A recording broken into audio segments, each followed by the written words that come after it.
Jackie Anderson. But it's, let's start. It's December the 15th. It's just around 6:30. So I'd like to open up the regular board meeting of the Comfort Lake Forest Lake Watershed District. So I'd like to welcome our guests here today. I think we have some guests with us, so that's nice to have you here. And the next thing I'd like to do is set the meeting agenda. Are there any suggested changes to the agenda? Okay, hearing none, then I'd like to have a motion then to accept the agenda as it is. I'll make that motion. Okay, so Manager Bakke makes a motion to accept the agenda. We need a second. I'll second. Oh, there you are. Thank you, Manager Anderson. Mhm. Bobby, would you please do a roll call vote? Manager Bakke? Aye. Manager Loth? Aye. Manager Schmaltz? Aye. Manager Anderson? Aye. Okay, motion carries then. Moving on to the second item is we have the consent agenda. And tonight we have two items on the agenda, regular board meeting minutes of October 13th and the regular board meeting minutes of October 27th. Does anyone have any changes to those minutes? Okay, with no changes then, I'll entertain a motion to approve the consent agenda. I will make the motion to approve the consent agenda. Thank you, Manager Bakke, and we need a second. I'll second. I'll second the motion to approve the consent agenda. So we'll give them half a point each then. So thank you, Manager Anderson. Okay, the next item then is the public comments on the budget and levy. Mr. Chair, And, yes. need a vote on that motion. Oh, I'm sorry. Thank you. Bobby, you do a roll call vote? Manager Bakke? Aye. Manager Loth? Aye. Manager Taves? Aye. Manager Schmaltz? Aye. So the motion carries then. Thank you. Next item is item 4, public comments on the 2023 Mr. Chair, budget. Yes.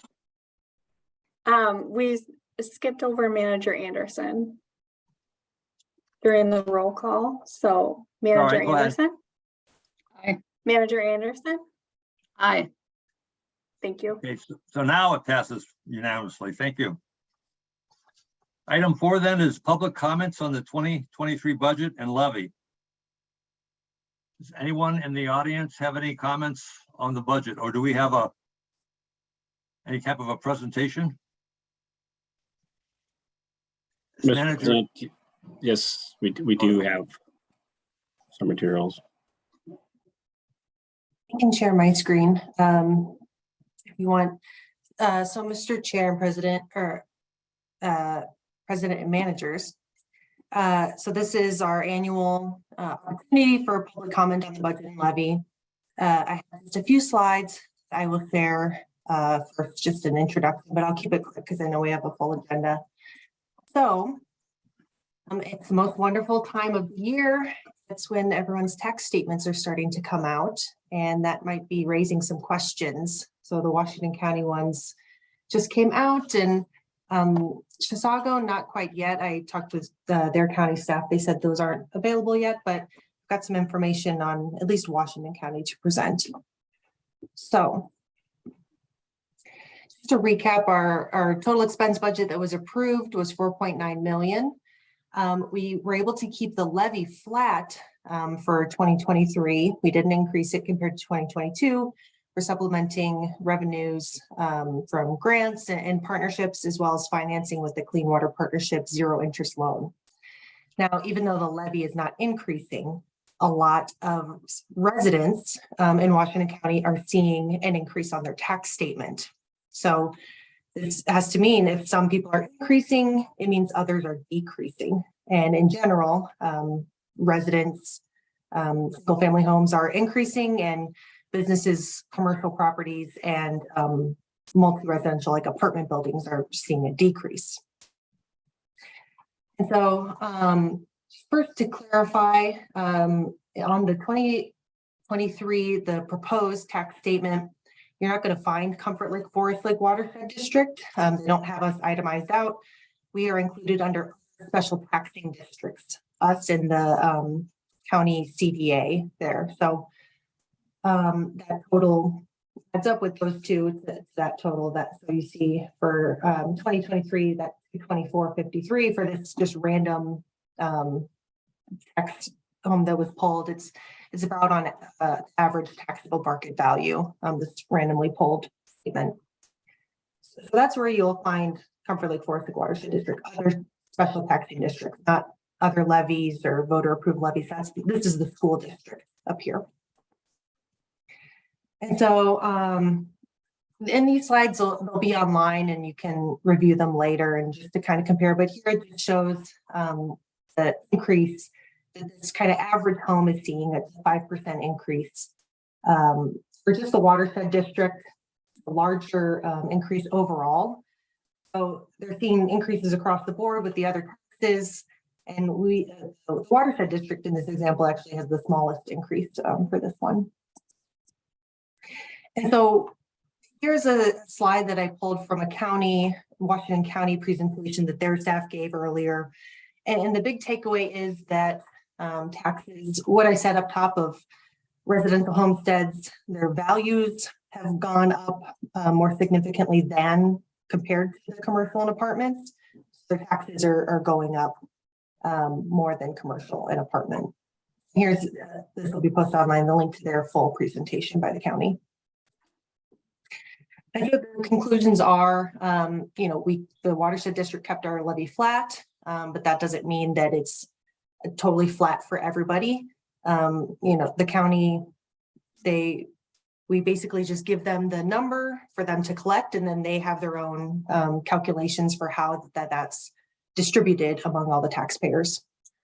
And due to the property values, the residents are paying more than commercial and businesses. And all taxes are generally increasing, but generally comparing tax statements, Comfort Lake, Forest Lake Watershed District is the lowest amount of increase on there. And so that's all I wanted to present, if there are any questions. I just have something, President Schmalz, that I'd like to add on the Chisago County side. Sure, go ahead, Manager Anderson. Yeah, our tax statements came actually a couple of weeks ago, and mine, which I'm sure is no different than anybody else's, the Comfort Lake, Forest Lake Watershed District line actually went down by about 4%. So it's not a huge decrease. So it's relatively the same as last year. And housing did go up about 16% in Chisago County. So those are just some of the differences between the two counties. Forest Lake had a higher increase in value than Chisago County did by about 7-8 points. So I just wanted to make that clear that we have received our statements, and ours is not showing that same increase on the line item for us. Thank you. Thank you, Manager Anderson. I think it's good for the board to see those numbers and maybe even keep that sheet as a kind of a check sheet with you during the year, because sometimes questions come up and it'd be nice to have that sheet just to provide accurate information when you answer them. Yeah, there is one more thing that I wanted to share tonight. If we've got any public that's on for this purpose or for this line item. We used to have something called the circuit breaker, and it was an automatic thing that happened at the state level when your taxes went up over, I think it was 11% at that time. That still exists. It's not automatic anymore though. And if your housing price value goes up more than 12% or more, I should say, you can call and get this form, or you can go online and get this form and then fill it out yourself. top half is for income and the bottom half is for the market value of your home. And then there is a rebate or money back for that additional tax. So I just wanted to make sure that we had that out for the public, whoever's dialed in to listen to this item. Thank you. Thank you, Manager Anderson. Any other questions from the board or from the audience, from our guests? Okay, hearing none, then I'm going to close the, I'm sorry, I do have a question. yes, Janine Hansen, I live in Wyoming, president of the Comfort Lake Association. And just regarding the budget, and I haven't seen a line item on it, and I know that AIS management is later in the agenda, but I was wondering where the board stands on the Lake Association grant program for controlling AIS that we thought was going to happen this year still. And I know this is next year's budget, so I'd like that question out there. I don't know if it belongs right here or if it's later in the agenda. So thank you. no, thanks for the question, Janine. That's actually on our agenda in old business. I'm sorry, no, it's under number item 7, so it's like 2 steps away, and we'll be getting Okay. into that. So that Well, you can includes wait the till then. budgeting for that, because I wasn't sure. It controls the review of what we've done this year, but actually the grant program itself will be discussed in old business on item number 9C. Lake Oh, Association there it grant is. program. Thank you so much. Okay. And if you don't want to sit through the whole meeting, that's probably going to come up around 8:30 or so. Okay. So if you want to just do something else and come back, you're welcome to do that also. Thank you. Okay, thank you for the question again. Any other questions? If not, then we'll move on to public forum, and I'll declare the public forum open. Are there any other comments to be made by the audience or visitors during this session? Okay, hearing none, then I'm going to close the public open forum and move on to the next topic, which is item 6, the Citizen Advisory Committee update. Mike, do you want to introduce that and the speaker? Yes, Mr. President and managers. We have the update provided. I don't think Aiden is on this evening, but the most recent meeting, and I think I see Ted Hansen is here. He's one of our CAC members. And let's see who else was in attendance. Garrett was in attendance. But so I just had gone over the Watershed update, shoreline program, AIS year in review, and then looking to the calendar, which is on later on. But so if there's any particular questions, overall, just really pleased with the leadership that Aiden is providing to this group and the discussions that they've been having. Okay, thank you, Mike. Are there any questions or comments from the board? Okay, hearing none, then we'll move on to item 7, which is the aquatic invasive species update. And we have a number of reports that have been done throughout the year that we have to accept today. So I think Garrett has got a summary statement. So we had asked all of you to maybe prepare any special questions you might have so we can answer those. Otherwise, the presentation will be more of a summary format. Mike? Or Garrett? Yeah, Garrett can take this from here now. Okay. Well, thank you, Mr. President. Hello, managers. So yeah, this year will be a little bit shorter. I know we have a long agenda. So this year we opted to just record my presentation for both the AIS year-end summary and the Watercraft Inspection Program summary. Both reports are available on the website. And that presentation, about 40 minutes long, kind of details some of the big highlights from both of those reports. In addition to that, we also have all the Blue Water Science reports. The only one that is still in summary form, just lacking a little bit more detail than the final report, is the Forest Lake, Curly Pondweed, and EWM, I believe. So we'll begin that one shortly. And then the final report that is included in tonight's board packet was a report from WSB who conducted another electrofishing removal and population estimate on Shields Lake. So all those materials are available online. Hopefully everyone's had a chance to take a look at them, and I'll just be available for questions if there are any. So does the board have any questions? We've looked at this a number of times, but if you have any issues that came out of the final report, please ask them.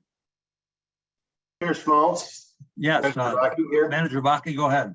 Yeah, I just want to compliment Garrett on the YouTube report that was posted. It's really an excellent report, and I would encourage anyone who wants to know what's going on with your watershed district to take a look at that.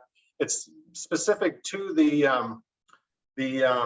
AIS and boat inspections only, which is just a part of what the watershed district does, but it's really good information for anyone who lives in our watershed district to learn more about what's going on.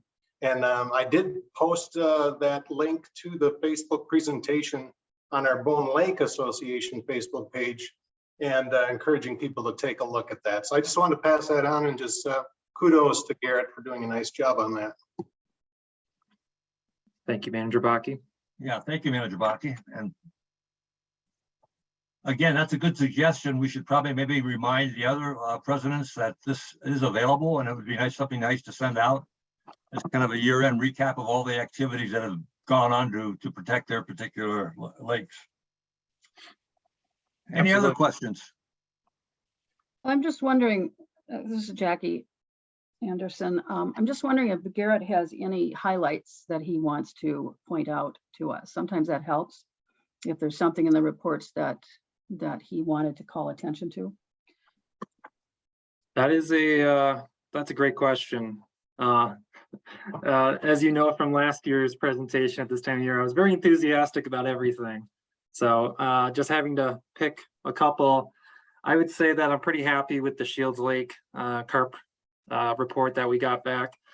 You know, like I said, we've had some challenges in the removal, and we've tried very, very hard and aggressively to reduce that population based off the 2018's Carp Solutions population estimate, which thought there was maybe up to a couple thousand carp in the lake at that time. However, after all these attempts, you know, it just didn't sit right with staff, and talking with, you know, the local fishermen and the crew that did the removal, it just felt like those population estimates were overestimating what was in that lake. And sure enough, you know, we went out this year. We started with just one electrofishing attempt to do a removal to see how many fish we got. We only got a few in that removal. And then talking with WSB to do a proper population assessment, 2 more electrofishing attempts were required. So we did the budget transfer, we conducted those, and the results, depending on how you look at the data, if you look at the data, including everything that we have from 2018 to 2020, we're just above that 100 kilograms per hectare, which is considered the management threshold by a lot of scientists, like the threshold that if you're below, the carp have minimal impact on water quality. And if you just isolate the results that we captured this year, we found that we are actually below that management threshold. So it kind of validates some of the suspicions staff have had. We thought that data was being skewed because if you read the reports, and having been on the boat myself, 90+% of those carp were only being captured for one specific log in that lake. So if you keep going around and catching carp in that one spot, talking with the experts who do these calculations, it can wildly throw off your calculation. So I think that we still have maybe a little bit more work to do in the future. However, we're hovering right around that management threshold. So that's definitely going to advise us going forward of how to approach this water body. It's not the huge infestation that we originally thought. So that was definitely a highlight for me. Good, thank you. Okay, any other comments or questions? Okay, thanks, Garrett.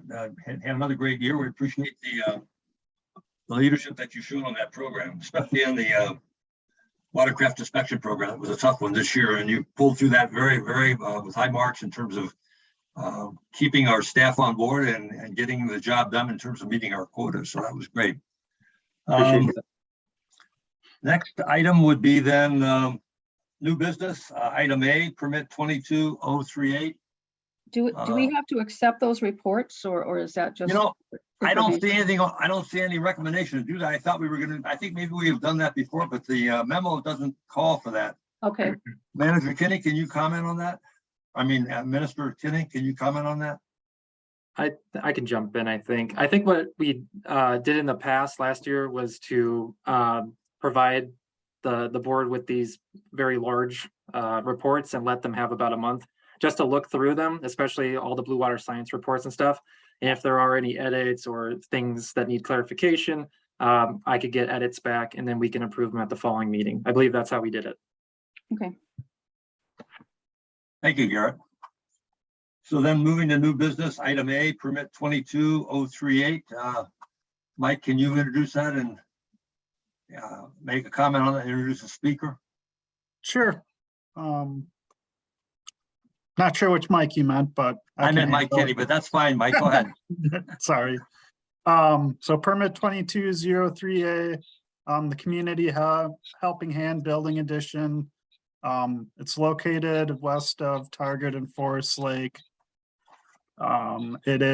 They're putting on an addition to the building along with reconstruction of the parking lot.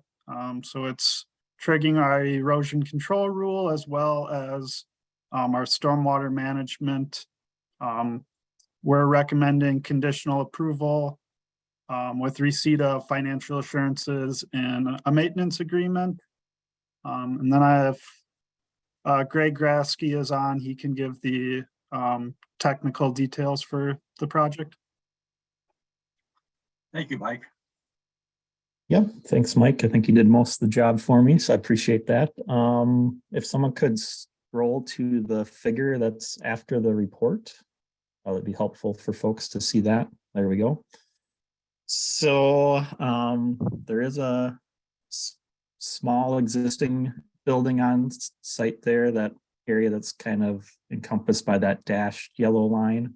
So they're adding to the building to the west, and then the parking lot, they're reconstructing that. And so they are disturbing more than 50% of the site, so they need to treat all the impervious on the site. They'll be putting in 2 biofiltration basins and then also adding a sump manhole on the east side or by the road to catch. There's a small amount of the parking lot that can't get back to those biofiltration features, so that's getting picked up by that. So satisfying our rules, I think exceeding the storage requirements a bit and also reducing the rates coming off the site. So that's a good thing and what we like to see on these redevelopment projects. So like Mike mentioned, we're recommending approval with those conditions in the report. Thank you, Greg. Are there any questions? We should have a motion before we get into any other discussions. So can someone make the motion on this item? I'll make the motion to accept this proposal as written. Okay, and then do we need a second on that? I'll second that. Manager Taves. Yeah, thank you, Manager Taves. Okay, Bobby, can we do a roll call vote? Mr. Chair. And just to clarify, that would be with the conditions recommended by the engineer. Thank you, Mr. Holtman, about for that comment. Thank you. Manager Bosky, Aye. Manager Loth, Aye. Manager Taves, Aye. Manager Schmaltz, Aye. So motion Manager carries. Anderson. Yes, Thank you, Manager Anderson. Motion carries. Thank you. Next item under new business is item B, Forest Lake and Little Comfort Lake Paleo Sediment Cores. Mike, can you comment and introduce the speakers for us, please? Yes, Mr. President, managers, about 1.5 years ago, this isn't a series for the newer board members as well as for our guests. So the district has engaged with the St. Croix Watershed Research Station to conduct, along with some faculty members from the University of Minnesota, University of St. Thomas, to conduct deep core sediment analysis of our major lakes in the district. And the purpose of that is to conduct basically a reconstruction of what the lakes were like prior to European settlement. These have been really key for the board and the district as a whole to help guide decision-making elements as to what the goals are for the lakes and to establish if the goals that we have, whether to the state standard or to the community goal, which has generally been a higher water quality standard or a lower numeric value down to 30 milligrams per liter, whether those are appropriate. And so this is the latest in a series that have been conducted, and Dr. Joy Hobbs here is to present the material. So I'll let her proceed. Thank you. Thank you, Mike. Thanks, Mike. Thanks to you and your staff and to the board for inviting us in tonight. I think, am I able to start sharing my screen right away? Yep, you should be able to. I think, okay, here we go.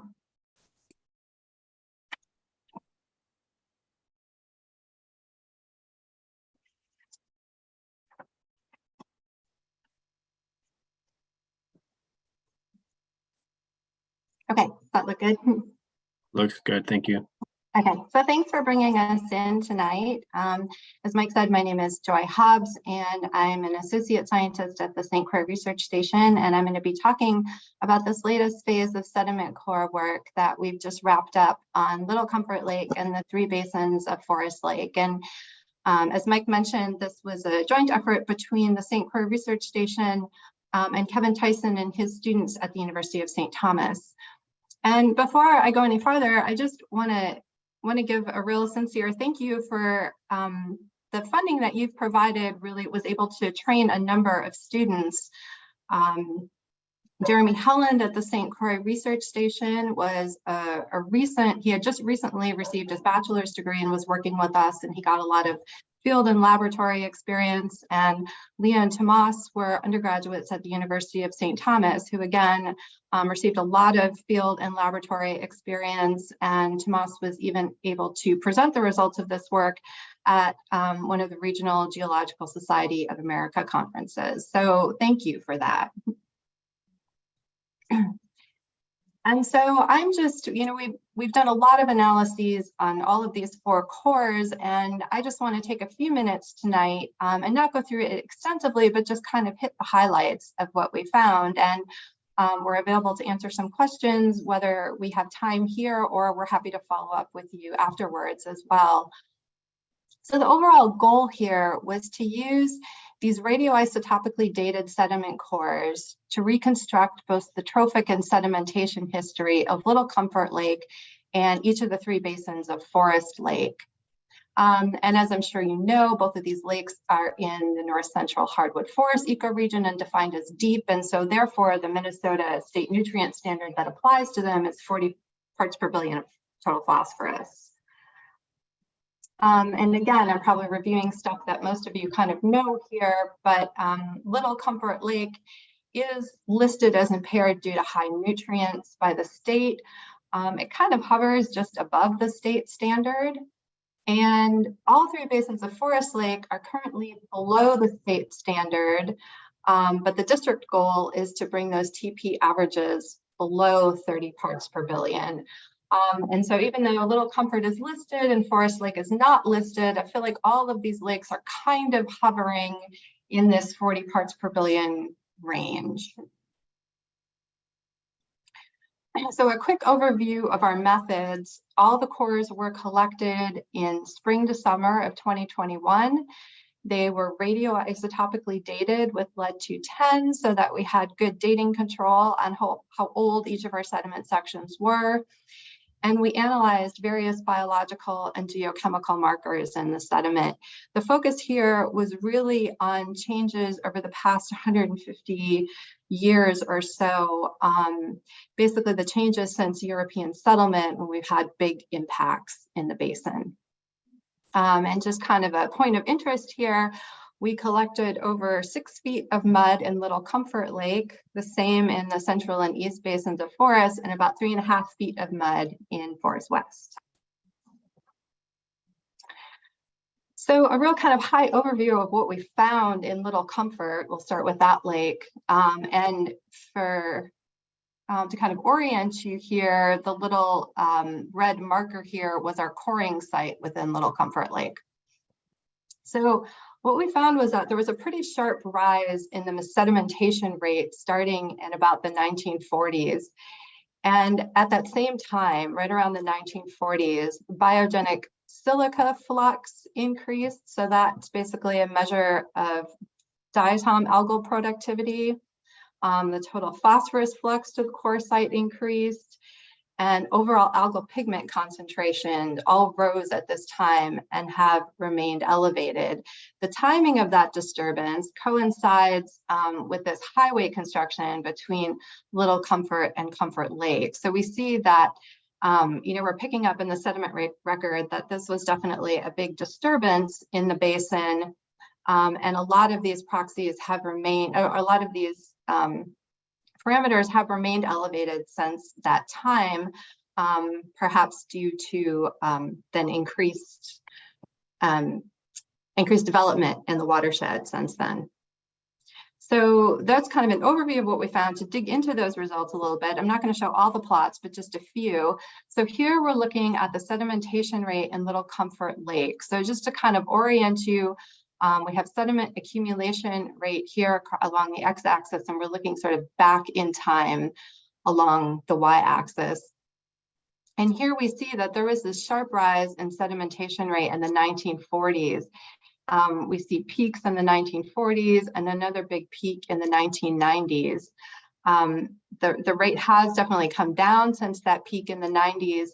But what we're sort of seeing at the present day is this present day sedimentation rate is roughly about double than the rate in sort of the late 1800s, early 1900s, which we sort of use as, we sort of define as our background rate before there were major impacts in the basin. So the sediment rate's about double what it was.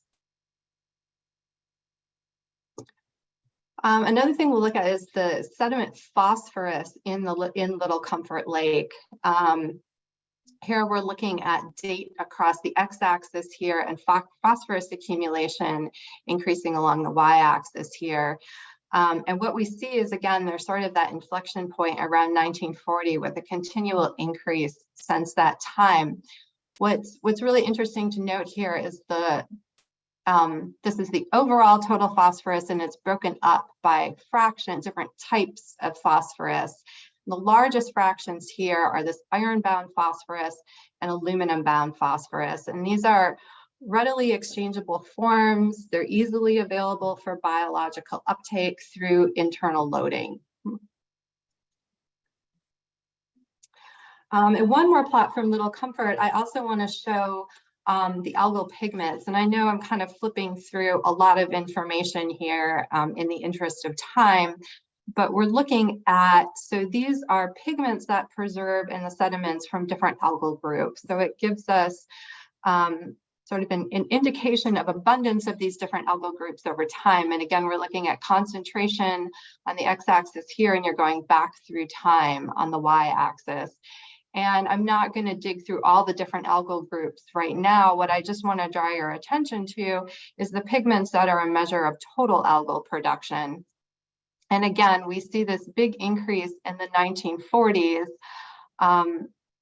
a little bit of a recovery from that initial spike, but another increase in recent decades.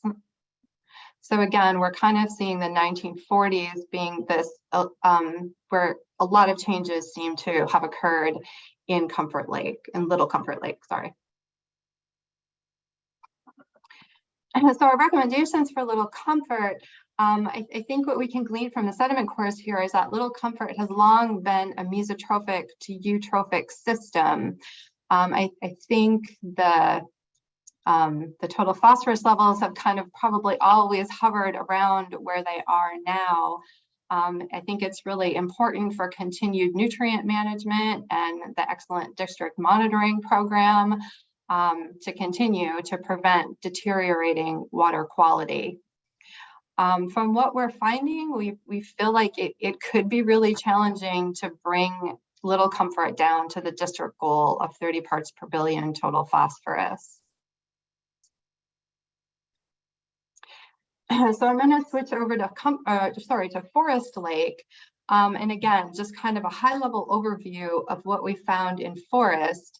And again, the picture will orient you down here as to where our coring sites were in each of the basins. In all three basins, we saw the sedimentation rate increasing in the late 1800s, early 1900s. So a little bit earlier than what we saw with Little Comfort, kind of indicative of probably initial land clearance in that basin. In the West Basin, we see an increase in phosphorus in recent decades, and that also coincides with a spike in our algal pigments and an increase in our diatom inferred total phosphorus levels. In the Central and West Basins, we saw significant peaks in the phosphorus flux in the late 1800s, again, showing kind of that probably that hit from initial land clearance in the basin, and some other total phosphorus or other phosphorus spikes in recent decades. And the diatoms in these two basins suggest that there's been some nutrient enrichment in these basins over the period of study. So to show some of the Forest Lake plots, first I'm going to kind of compare sedimentation rate in all three of the basins together here. And you see there's sort of a little bit of offset in the timing, but for the most part, these basins are all showing some increase in the sedimentation rate in the late 1800s and early 1900s, probably indicative of early land clearance. And if, you know, the same as we did in Little Comfort, if we kind of compare the modern sedimentation rate to sort of what we're calling this, you know, this pre-impact mid-1800s sort of rate, all of the basins are roughly double. The current rate is roughly double what the rate was in the mid-1800s. Another point that's really interesting here is that in the Central and East Basin, we see some declines in the sedimentation rate in recent decades. Both of these profiles suggest a slight reversal of that trend in the most recent sample, but overall in recent decades, the sedimentation rate in those two basins seems to be going in a good direction. So I'm going to focus in on Forest West, and again, I'm throwing an awful lot of information on this slide, but I just kind of want to highlight a couple things here.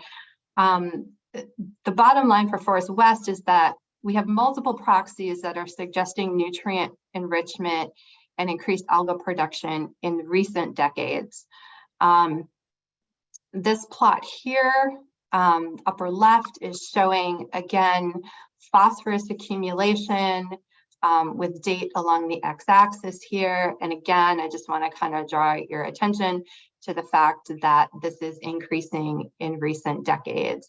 And the thing about measuring phosphorus in cores is that there can be some upward diffusion of phosphorus through the pore waters in the sediment. So even though this isn't always completely faithful as to when this phosphorus was deposited, the fact is it is there now and is available to be resuspended into the water column. And down here, again, we have algal pigments, and in the interest of time, I don't want to pick apart all of the different algal pigments, but again, just draw your attention to total algal production. And again, we see that really spiking in the last couple decades. And the final plot over here on the right is our diatom inferred total phosphorus. So this is sort of our statistical reconstruction of phosphorus in the water column based on our diatom assemblages and what we know about their preferences and growing conditions. And we see a bit of a rise in diatom inferred TP at the core top. So kind of multiple proxies are telling us that there seems to be some additional nutrient enrichment in this basin in recent decades. I'm going to move on to Forest Central and East. Again, showing the phosphorus profiles from the sediments. We see that both of these had some increased phosphorus flux in the late 1800s, again, showing that these basins were perhaps a bit more affected by initial land clearance and settlement in the area.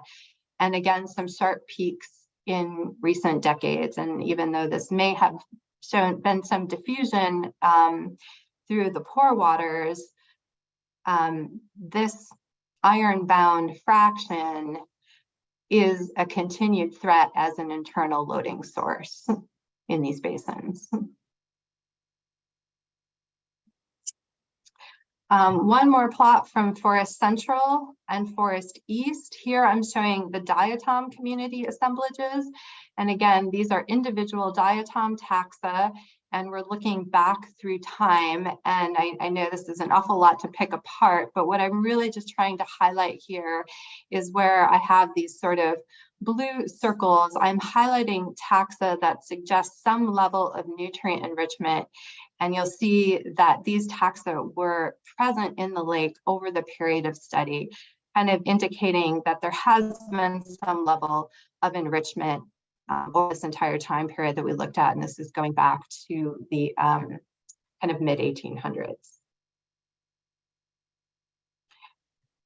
So for Forest Lake, it seems there's been a history of nutrient levels sort of at or near the state standards. So again, we just feel like it's really important to continue this excellent district monitoring program that's already in place, and to continue to work with shoreline and watershed stakeholders to encourage nutrient control. I think there have to be efforts made to sort of keep these lakes at the level they're at. In addition, continue with the curly leaf pondweed controls to prevent nutrient pulses during dieback. So thanks for listening. We really appreciate it. And thanks to everyone who helped out with this work, including access to Little Comfort Lake, the team at the district, at the research station, and at the University of St. Thomas. Thanks. Okay. Thank you, Ms. Joy. Are there any questions or comments?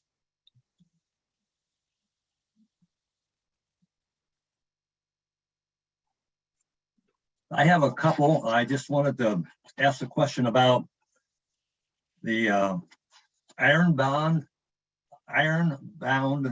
phosphorus versus organic bound phosphorus. I noticed the iron-bound phosphorus was increasing in the last 15 or 20 years, like from 47 to 67% in Lake West, I think it was the West Forest Lake. What's the difference between those two items? What causes inorganic phosphorus in that format versus, say, iron-bound phosphorus? Is that depending on where it's coming from its source outside the lake? Or if you could explain that, and that would be helpful, I think. Sure, it does depend. It does depend on the source, and what's really important is how available. So sort of these more recalcitrant organic forms are going to be less available for biological. They're less easily exchangeable and available for biological uptake. So it's sort of these iron-bound and aluminum-bound forms that are of greater concern because they're more apt to easily be taken up by the biota and fuel algal blooms. I understand that, but the question is, how do we identify those as far as where they're coming from? It sounds like we should try to block the iron and aluminum bound phosphorus and not be so worried about the sources of inorganic phosphorus. Or does this occur after it gets into the lake? Yeah, okay, so I see what you're asking, sorry. I think it's harder to,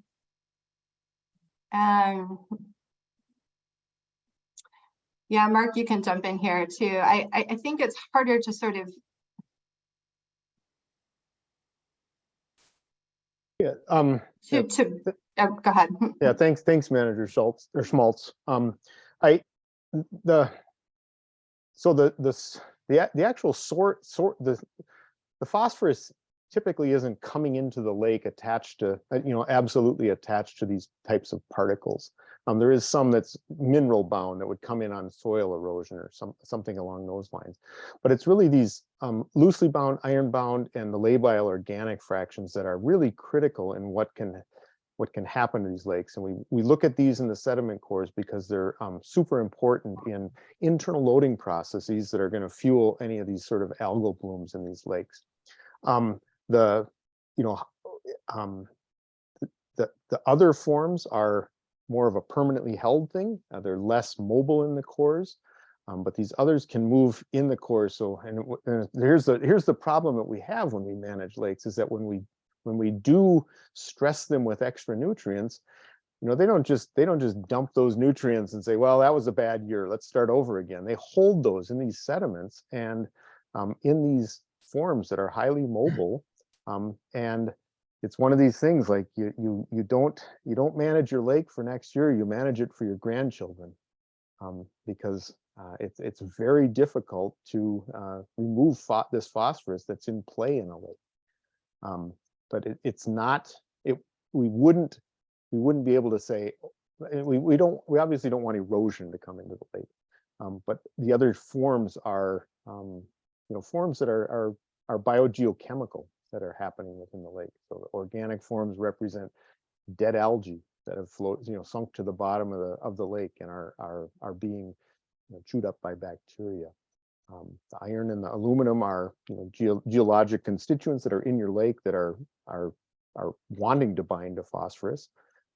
The iron can give it up under anoxic conditions, and that's where we really are concerned about it. But over long periods of time, it does get buried in the lake, and we just don't want it. We just don't want to make it worse because it lasts for a long time. Does that answer your question, Steve? Well, yeah, partially, but the reason I asked the question is exactly what you were talking about, is that our next step, we've been controlling the phosphorus input into the lake, and we know we have a lot of iron-bound phosphorus in the soil in the bottom, so we're going to treat with alum.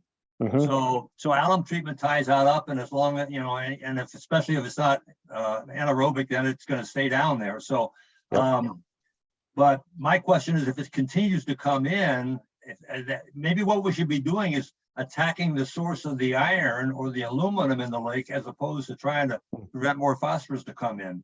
Has anybody ever looked at it as a strategy, other than pouring hundreds of thousands of dollars every 8 or 10 years to treat acres and acres of bottom? Yeah, I think the overall strategy that has to be put in play when considering alum treatments. I mean, you can spend that money and do an alum treatment and get results for a while, but unless you are addressing those additional sources of nutrients to the lake, your alum treatment is time limited. The lake will just get nutrients in again. The alum treated components in the sediment will get buried, and above that will be again phosphorus rich sediment that's going to look just like we have it right here. It has to come into that has to be a hand-in-hand approach where if we're going to go with the alum treatments of these systems, we have to make sure that we're really working within the basin to control further nutrient enrichment in these systems. Okay, so you're saying the source of iron and aluminum actually comes from the chemistry in the lake itself. So the chemistry will be different in different lakes, and that's why you see a different percentage of iron bound or aluminum bound phosphorus. I would say in general, that would be the case. I mean, I'm sure there are some sources of aluminum and iron to lake systems, but we do see, you know, across the types of lakes that we work on, we do see lakes that have, you know, lots and lots of aluminum bound phosphorus, and that's actually a fairly stable form. It holds the phosphorus, whereas the iron bound gives it up. And so it varies across lakes, and you know, it's I don't want to say it's luck of the draw, but in some sense it's luck of the geology of the systems that you're working in. So I know around the Forest Lake area, that we have a very high iron water content in our water tables, our wells. So would that be a source of iron coming into the lake possibly if it was coming in from the what's the term I'm looking at? The groundwater. Yeah. Groundwater coming in. Would that be a source of iron, or is that a different type of iron? Yeah, and I think for sure that's one source of iron that is you know, affecting. And again, it reflects the broader geology of your region. Okay. Well, all right, thank you. Manager Schmaltz, I had my mute on before, but I wanted to ask a question. A couple of them you answered already. If we could go back to the Little Comfort map for a moment. The one that showed, yeah, here we go, this one. The one that showed where the core was taken. If we can blow that up just a little bit, it looks like it's fairly close to the outlet to Big Comfort. I don't know if I can blow it up in this format, sorry. That's fine. Yeah, I think I can see it a little bit better now. Okay. You must have this somewhere in your notes, but it would be interesting to find out how close it is to the outlet to Big Comfort, because that would give us an indication of what's transferring from Little Comfort to Big Comfort. And there's quite a current that goes in there from there most days. And it is part of the Sunrise River system. So there's almost a constant current. So that would be important. If you don't have that in our report, I would like to see how close that is. And then just to make a couple of notes, in the last several years, we've had drought conditions. And so where you're seeing that slight improvement, we have to take into account, of course, the conditions during that period so that we can't be swayed by this turn. We haven't had enough rain to really get the kind of inflow that Little Comfort and Big Comfort get on a normal, an average, let's say, period of time of precipitation and so forth. So we've shown some real improvements in phosphorus. In Big Comfort, for example, was down to the teens 2 years ago, and we had nothing coming through an old ditch system, with a lateral ditch system that was abandoned when the district, shortly after the district was founded in 2007. So we don't have all of that agricultural drainage. We don't even have the residential drainage that's coming through normally. And that's going to have a big impact. But what can we learn from those years? Since this core was being done during that time, you were doing the evaluation. What does that teach us? What can we learn from that? I mean, our goal when we started the district was to get as close to pre-development conditions as we could. In other words, recreate the natural environment that existed, the ecosystem that was here before settlement came in. And so that to me gets us closer to that overarching goal. But I'd like to hear your professional input on that. Joy, do you want me to say a few words, or? So, sure. Are you kind of talking about kind of bringing all of these things back down, all of these, the total phosphorus and the sedimentation and all of these rates back down to sort of what we're seeing in background? Well, that's it, because when you look at that period, it looks like this ecosystem is healing itself. Okay, so we don't have that sediment load. We don't have that phosphorus load that we typically get in an average period of rainfall and so forth. But we have that legacy amount that's still in the lakes, and both Little and Big Comfort get much more sediment load than our other lakes. Big Comfort's close to 42,000 pounds a year of sediment, and most of the other lakes are in the 4,000 range.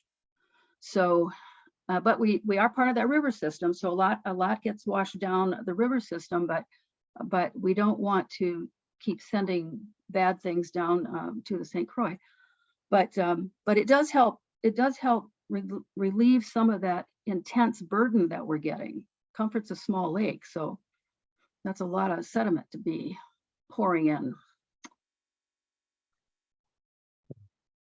So my point is that we can learn something from those last few years on your charts about what the system looked like pre-development, in my opinion. And so I just wanted to have you confirm that, if that's something that we can use in that way, or would you not encourage us to do that?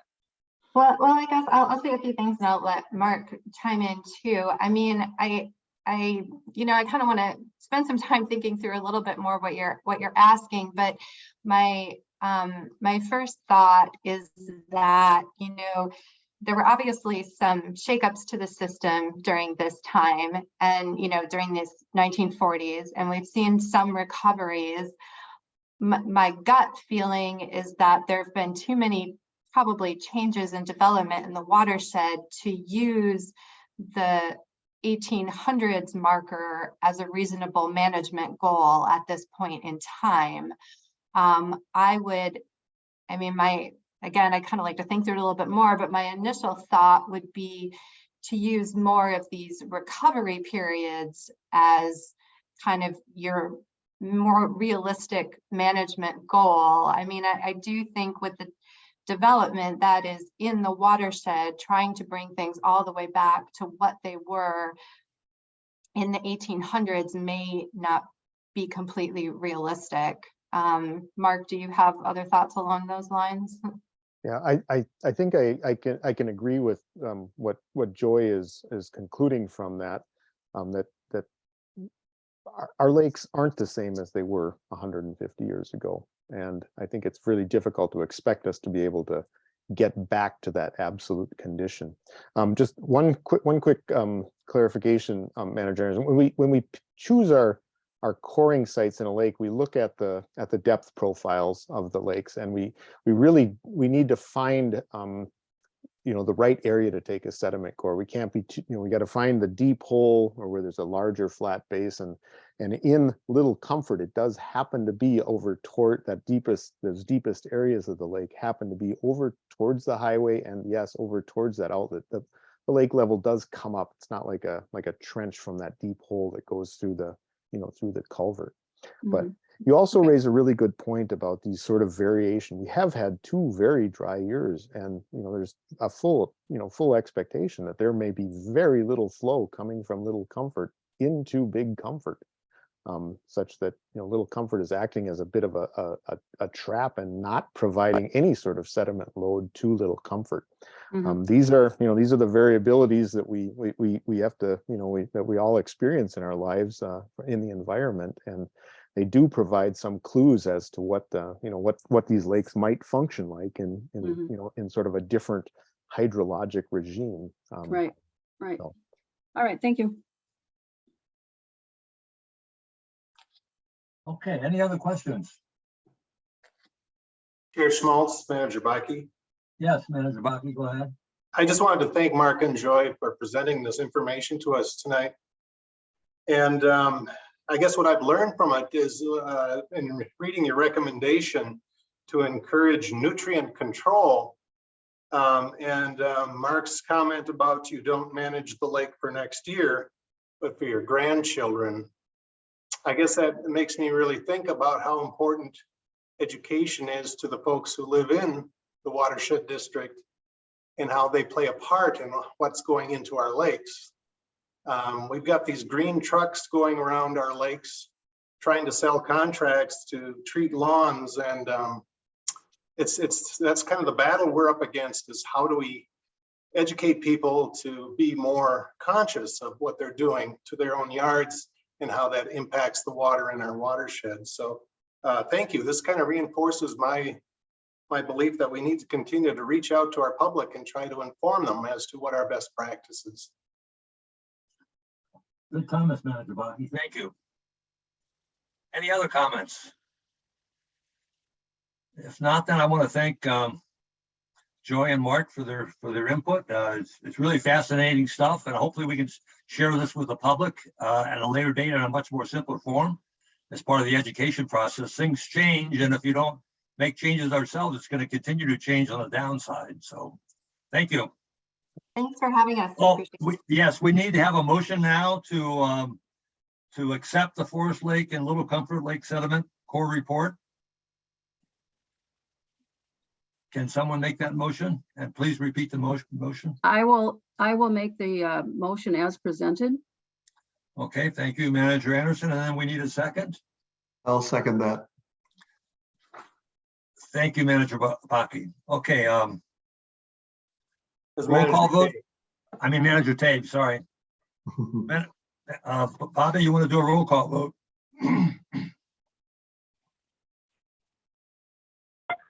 Manager Baki, Aye. Manager Loth, Aye.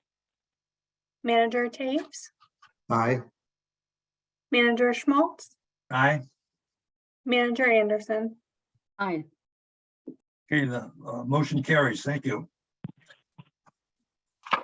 Okay, next item would be item C, which is the 2023 board meeting schedule. Mike, you want to comment on that? And Yes, Mr. President, managers, so annually, in advance of the new year, the board sets a meeting schedule and also adopts a proposed meeting schedule for their Citizen Advisory Committee. The as proposed, then this would be the public notice for all of these meetings going forward. And as noted, until further notice, all of the meetings will continue to be online via video conference.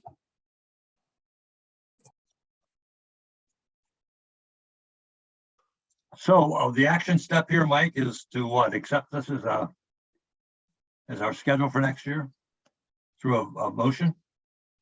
Yes, Mr. President, managers, my apologies. Yes, we're looking for a motion to accept, or excuse me, to a motion to adopt this as the meeting schedule for 2023. So I'm sure we'll have conflicts during the year, but we'll try to work around those as much as we possibly can.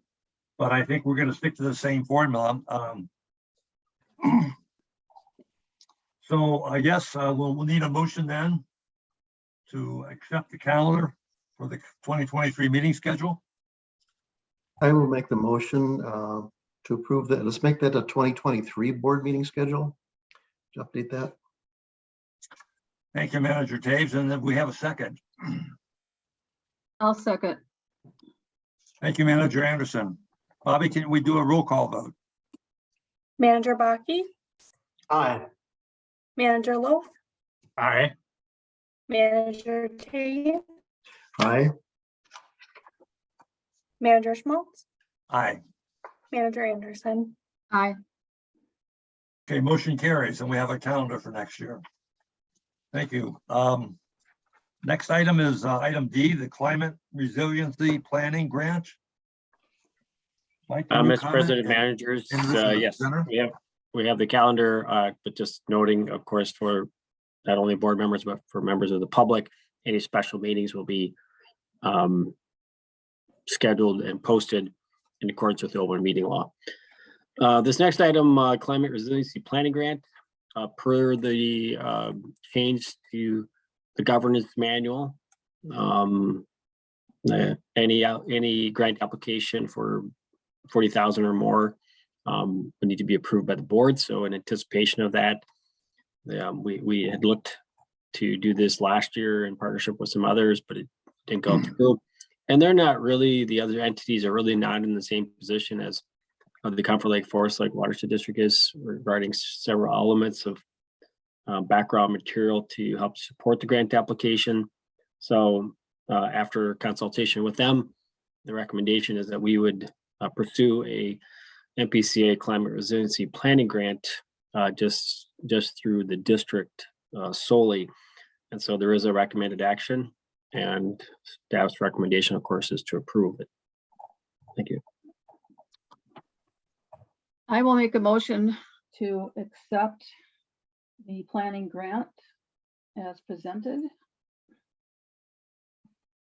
Climate resiliency planning grant as presented.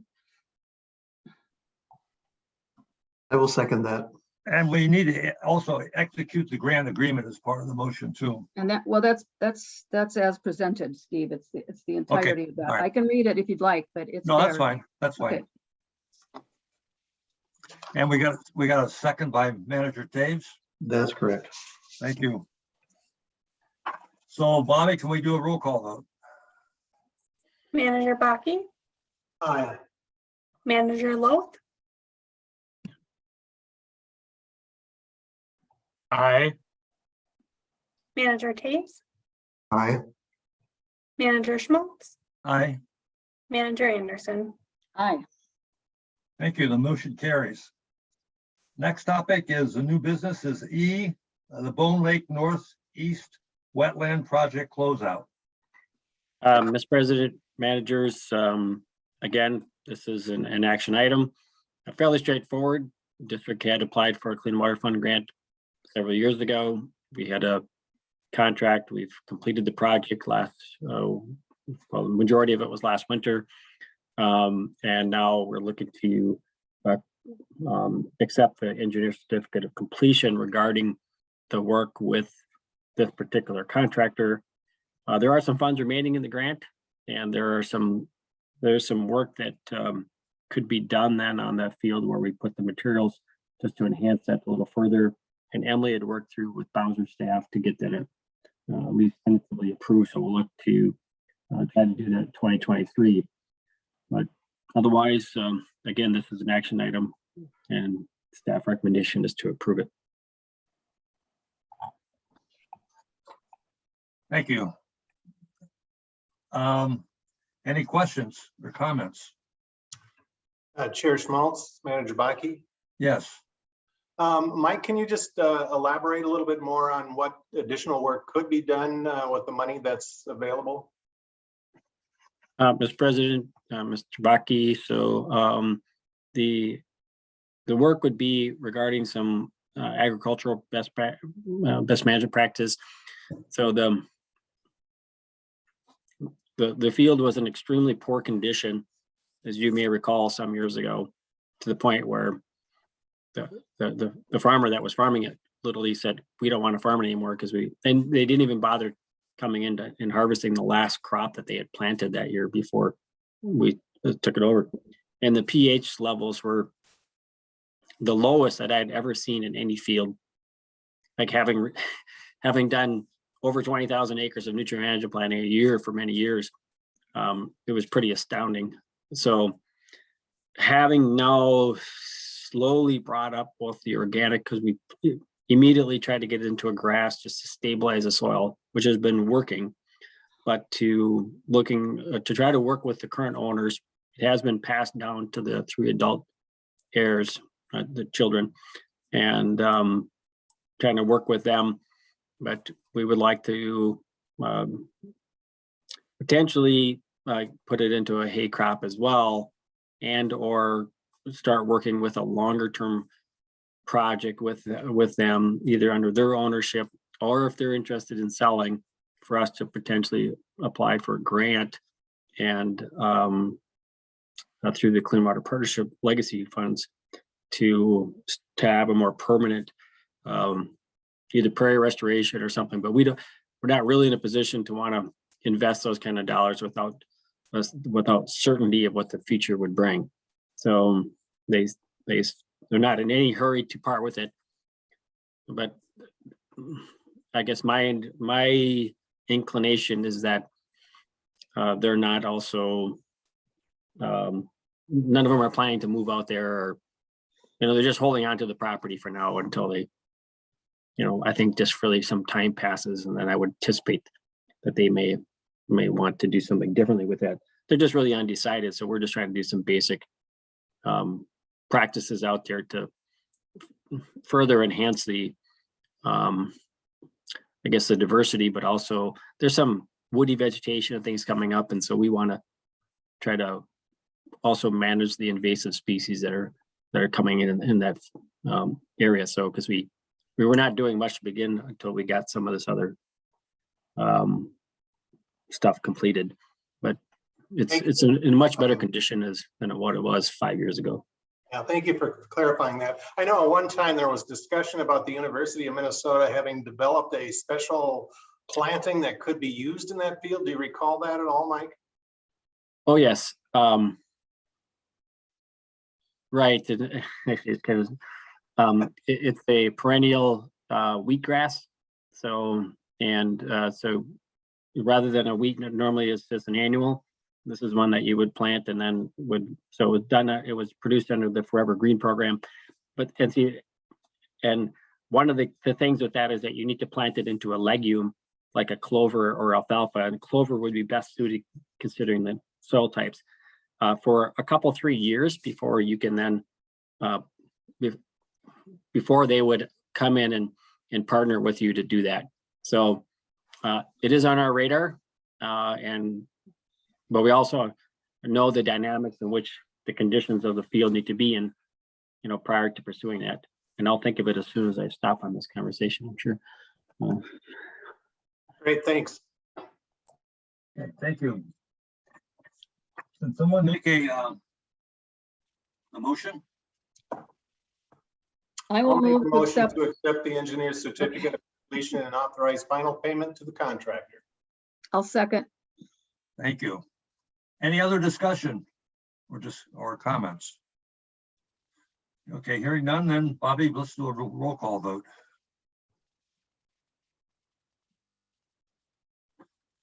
Manager Baki, Aye.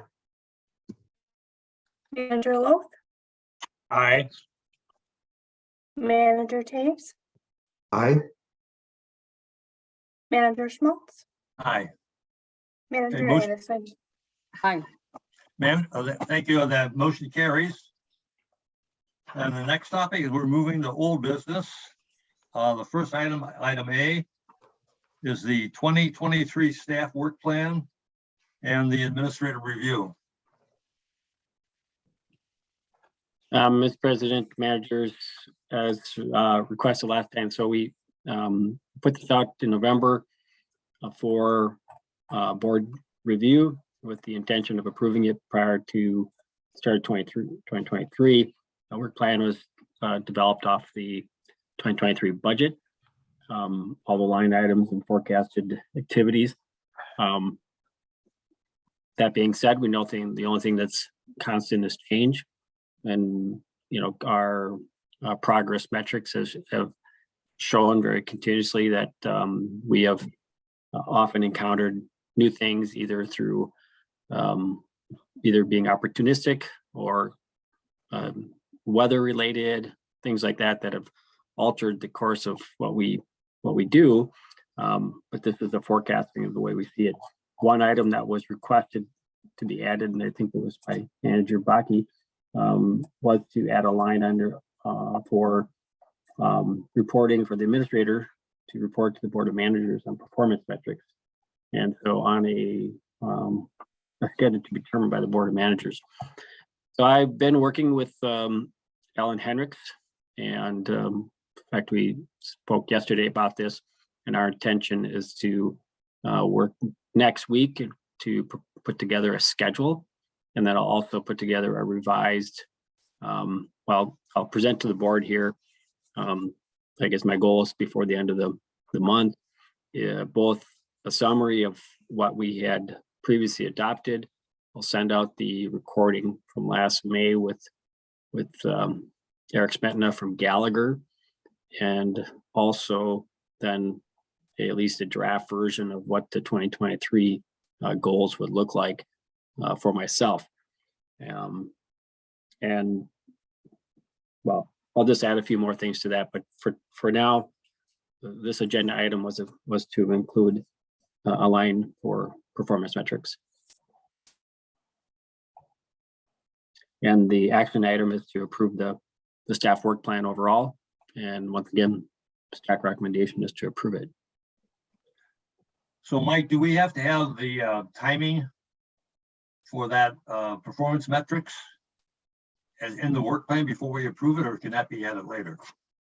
That would be a completely separate item, just like all the items in the work plan the work plan does not get into that sort of granular level. It's really just it's a forecast or an estimate of how much work can be performed in any one area of the budget based off of the dollar amount. So it gives the board and the community, the public, really an understanding of the level of effort that is going to be or that is forecasted and is expected in any given area. So you can look at the hours. So and Emily has added a few more things in the last couple of years in these first number of pages that are more descriptive in context, that both describe, these align with the budget, but then also specific roles by position, not necessarily by name, and along with the breakdown. So it's really good, I guess, overall summary of how we see the district staff, implementing the budget and the watershed management plan for the coming year.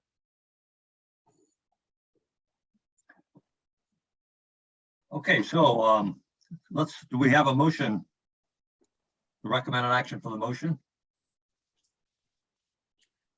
I'll make the motion to approve the 2023 staff work plan with the understanding that Mike presented in the beginning, that we do follow adaptive management. So some of these things can change as the situation develops throughout the year. So with that caveat, I will move to approve the 2023 staff work plan. Thank you, Manager Anderson. Do we have a second? I will second that, Manager Taves. Yeah, thank you, Manager Taves. Bobby, first, is there any other discussion or comments? Manager Smaltz, Manager Baki. Yes, go ahead, Manager Baki.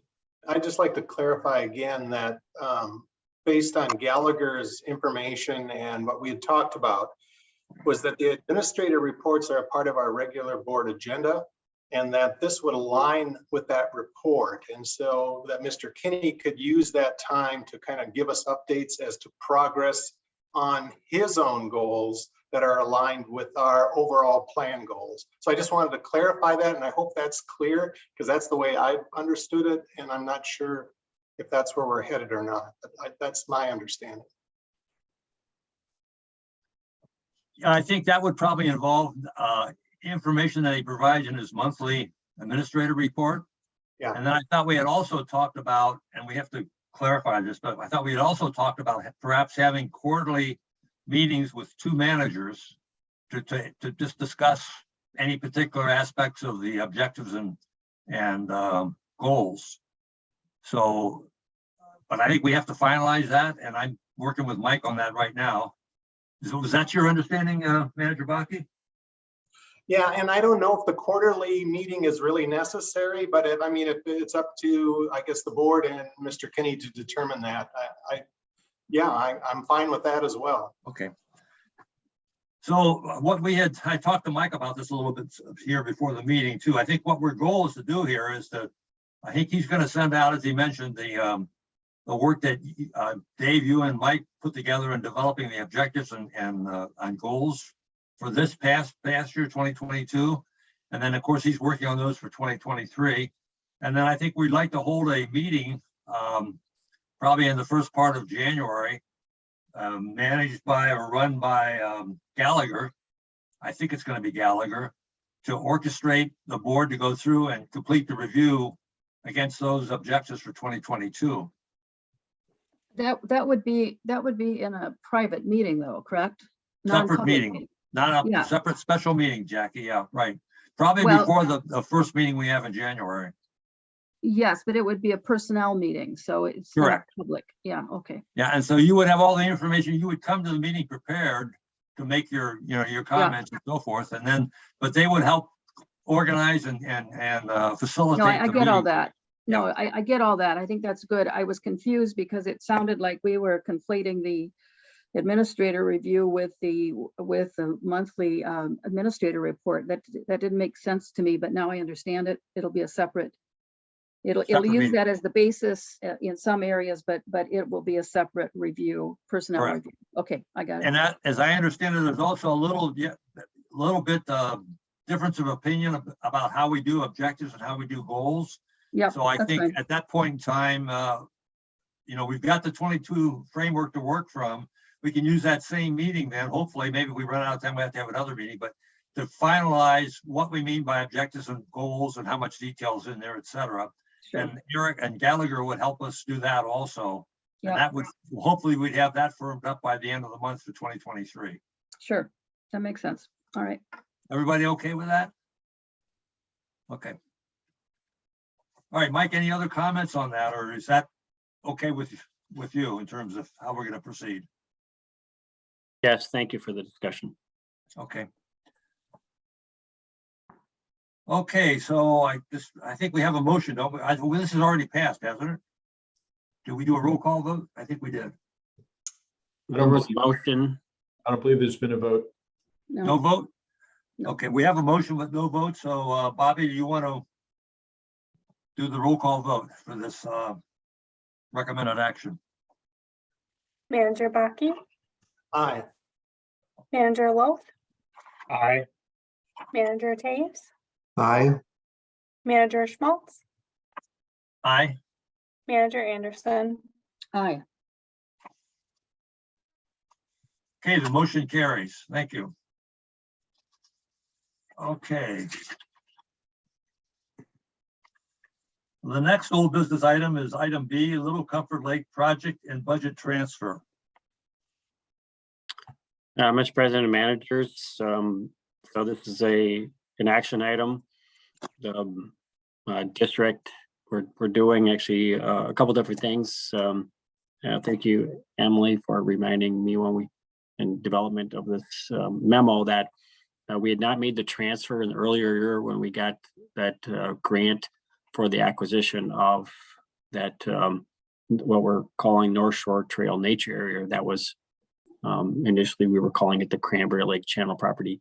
So we want to make a transfer to reflect this grant income, but also allocate dollars to perform a phase 1 environmental site assessment for the potential acquisition of some property for our Little Comfort northeast, let's see, what are we calling it? Wetland area. And without getting into details, we hope to have materials for a closed session for the board to review the appraisal and give direction to me for working with the landowner on a possible acquisition in order to do the project. But prior to doing that, we want to complete this site assessment because of some of the irregularities about the property. So we're trying to, the proposed motion is to make these transfers in order to be able to accomplish that, because we don't currently have enough funds within the land acquisition area to do that, even though the dollar amount is within the authority that the board would authorize me to do so. Hopefully I made that complicated enough, but if you have questions, let me know. So before we get into discussion, why don't we make the motion? I was just about to do that. Thank you, Manager Anderson. I will make the motion to amend the 2022 budget. The accounts as listed and transferred in the account. So you want me to read it out loud for account 3-012-A to 517,000 and to transfer 417,000 from account 000-2900 to account 3-012-A. Thank you, Manager Anderson. Is there a second to that motion before we get to discussion? I will second that. Thank you, Manager Taves. I'll open it up for discussion then and comments.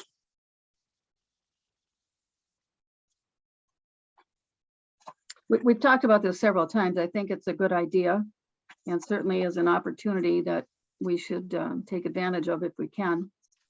And so my position is still positive on this. Any other comments? I just have one.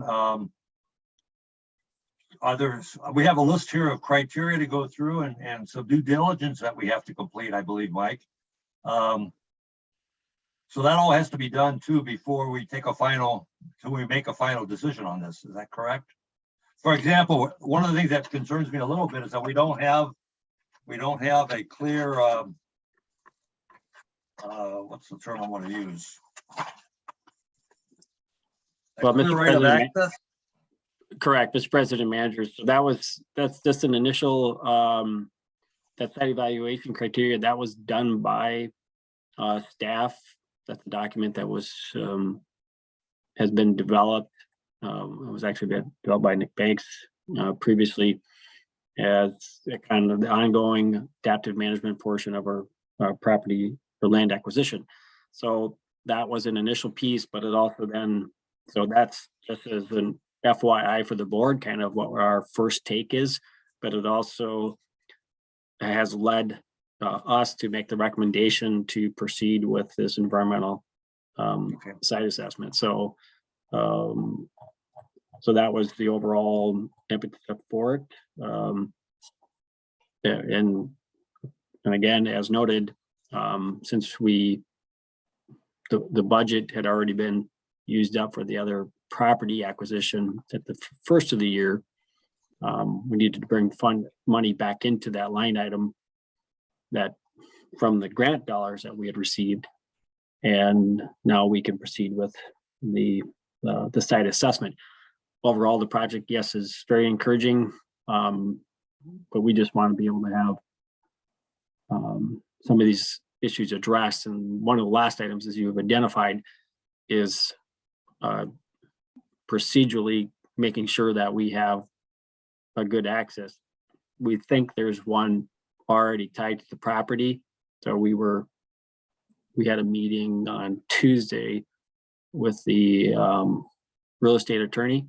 So we've started on that process in addition to consulting with Mr. Holtman. So I think we're on track and things still seem to be positive. The owner is looking to retire from the construction business and material hauling. And so this is a way for them to, I mean, basically the timing seems to be good for both parties.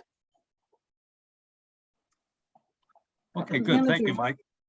Chair Schmaltz, because we have a contingency of people from the Comfort Lake area, if Mike, if you could just do a quick, 1 minute overview of what we're looking to do here and why this is important.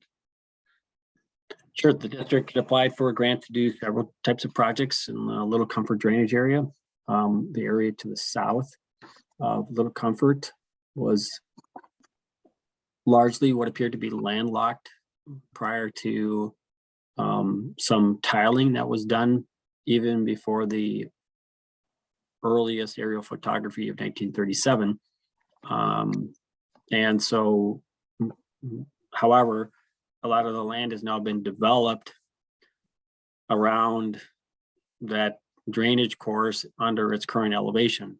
So it's not practical to break the tile line and flood everybody back to the whatever natural state would have been. And so, Manager Anderson, this goes back, I think, a little bit to what Dr. Hobson and Dr. Mark Edlin were saying, is that it's difficult to, we have to take into consideration all these factors. So this is one area where that area is draining to Little Comfort. That's probably that from all evaluations would indicate that it was not a natural course. In fact, you could say that potentially under certain circumstances, that area may have drained south into Forest Lake even. So, however, under its current hydrologic condition, it drains north. And we'd previously identified a certain amount of phosphorus that was, coming out of these wetland complexes into Little Comfort. And so the objective was to try to mediate that in some way. And it seemed like we could do that through some fairly simplistic holding of water and letting the wetland be wetter a little longer. But after we got into the detailed modeling, it proved to be more challenging with respect to how it was interacting with just dozens of properties. And so it became overly complex that from a technical standpoint. So we've sought out an opportunity then that with potential to move some of this water through really just a small hill, so to speak. And we'll see if it's going to be an open channel or if to actually bore it, but into what it currently exists as a gravel pit. And so the elevations are appropriate that we could in fact bring water over from that area under high flow conditions. So, and take out a certain amount of nutrients and but still allow for a base flow to go to Little Comfort. So that's just it benefits both Big and Little Comfort and the St. Croix eventually. Correct. The Sunrise River, obviously. So, all right, thank you. Any other questions or comments? If not, I'll call for a roll call vote. Bobby? Manager Baki, Aye. Manager Loaf, Aye. Manager Taves, Aye. Manager Schmaltz, Aye. Manager Anderson. Aye. Good. Motion carries. Thank you. Okay, the next item is item Lake Association Grant Program. Actually, we're running a little ahead of schedule. I had told our guest earlier, is she still here with us or not? yes. Oh, she is. Okay, so if we start earlier, it's not gonna be a problem then. Okay, I thought maybe she had left and was planning to come back at 8:30. So then let's move into the Lake Association Grant Program. Item E. Mr. President, Manager, so this has been a topic that's been discussed for some period of time, and certainly more than a year already. So just summary here that the district initially, or I think Manager Anderson originally presented the concept. The board has been supportive of doing something along this line. And there were some, I guess, really discussion or need for really establishing how we would bring this into the funding realm, given that we'd already adopted the watershed management plan, or largely had it laid out and were prepared to adopt it. And then, also just, how does it differentiate between our existing programs? And so in conversations with, or I guess, given all that, I guess I thought it would be more beneficial for everybody to understand what the current program, community grant program is and what it's not, and then what this Lake Association grant program is sort of by comparison. So I've asked Garrett to put together a few slides based off of the review of the materials, just as a sort of a primer for the discussion, and then the board can begin to deliberate. This is not an action item. This is a discussion item only. Maybe the one other caveat that I would bring to this topic is that the district staff has been working quite diligently over the last 5 months on developing particularly a heavily focused program on lakeshore a lakeshore restoration program. We have, as you may recall, in September, had a staff person funded through the MPCA Green Corps program. She's been with us, Jess Hall, since that time, and will be with us through the end of August or early September. And so her principal role with the district is to supporting this effort. And so she's been working with Aiden, but also Beth and myself and other staff have been working on collecting materials from around the state. We have also, as of this fall, been on a statewide work group. We are the only watershed district that's involved with this. Minnesota Lakes and Rivers and the DNR and MPCA are part of this. So there's been a lot of discussion because this is not a problem unique to Comfort Lake, Forest Lake. It's becoming a challenge statewide. People are looking to manipulate their shorelines in a lot of ways, and lake associations and of course Minnesota Lakes and Rivers is a very large organization, and I think there's some opportunities for us to bring some of that discussion next month to the board, to at least as a precursor as to what some of the programs are working or not working,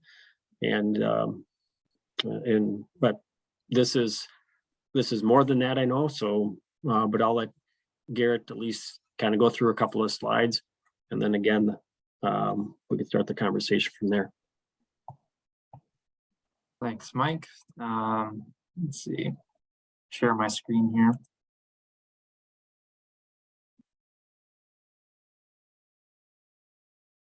Sorry.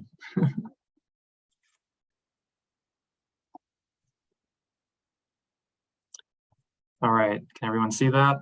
The community grant program slide? Yes. Yes. Yeah, perfect. All right, so yes, thank you everyone again. So just to prime the discussion, like Mike said, we just wanted the board to consider a few items as they discuss this here shortly. So when developing programs, whether that be a cost share program, shoreline program, or even the 10-year watershed management plan, staff recommend thinking about the following 4 considerations: inclusivity, who is eligible; transparency, is there a clear framework for how this program will work and how applicants will rank; objectivity, minimize the perceived bias with scoring framework that uses measurable criteria to rank applications; and accountability, ensure measurable outcomes are met through grantee buy-in.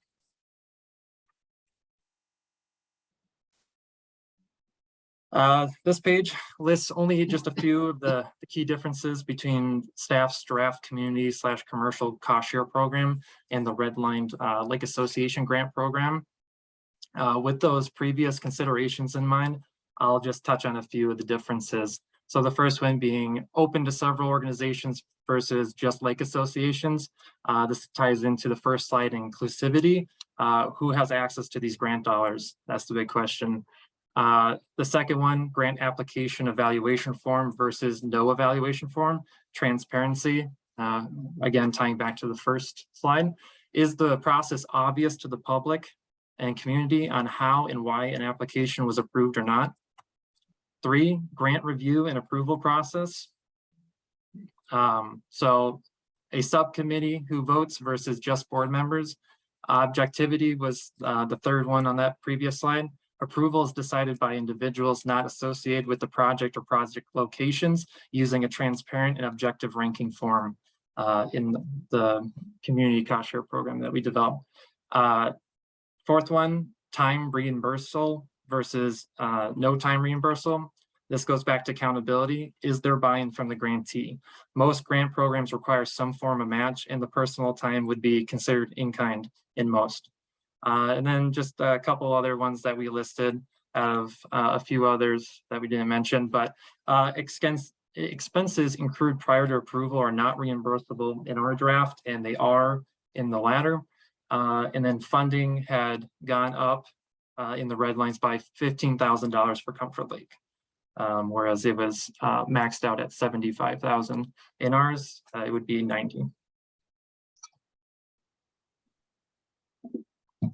Sorry.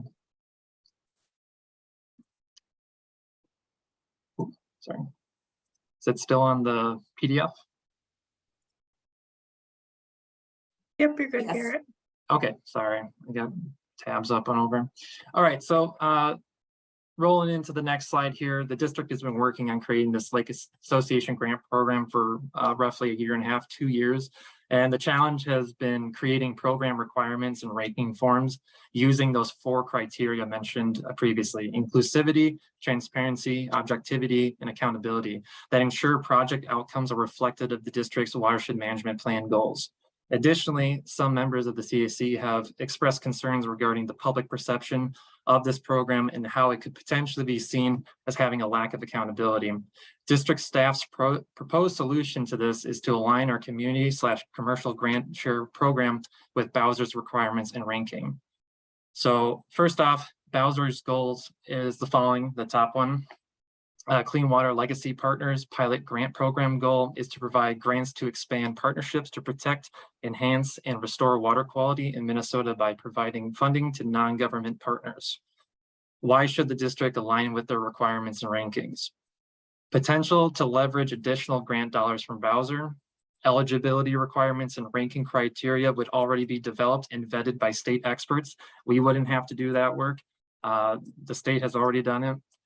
Eligibility requirements and ranking criteria align already with the 10-year watershed management plan because that was used as a guide to create that document.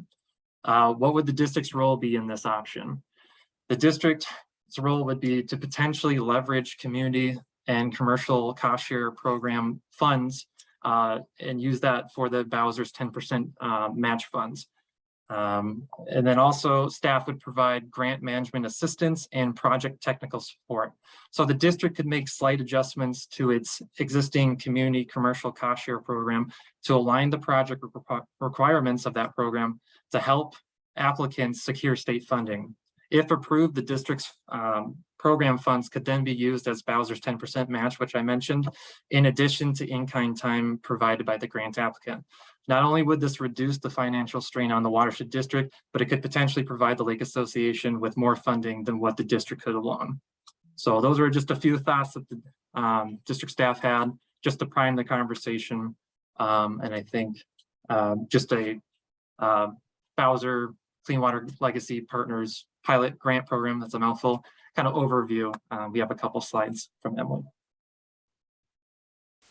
I can spend a couple minutes talking about this new grant program that's come out through the Board of Water and Soil Resources. And so it's a brand new grant program that's just come out. That's why they're calling it a pilot. And it is, the intent of it is to be kind of a different grant program from their usual clean water fund grants that the district's familiar with. This one is targeted for non-governmental organizations, so nonprofits like the Lake Associations in our district are, and tribal governments as well. And so this would just be kind of a good opportunity to leverage some additional state dollars to do a lot of the things that we've been talking about with respect to this grant program of improving water quality. There's been talk of shoreline restorations and things like that. And so we had provided the grant fact sheet in the board packet, and then Manager Schmaltz had asked that we provide a couple more points from that grant program here. So here's just a list of the ineligible activities. There's a lot of eligible activities which relate to water quality. I won't go through the whole list here, but if you could go to the next slide, please. Okay, I can see it. And then the final one is just that ranking criteria, just to kind of compare ours to, and I think it's got some good points in there. And again, this is coming from Bowser's grant program. And so if we aligned with that, it would be a pretty easy transition to link our program with Bowser's and leverage additional state dollars and just be able to accomplish more than if we were just alone without utilizing that additional program. Thank you. Thanks, Emily. give you back screen share, Bobby.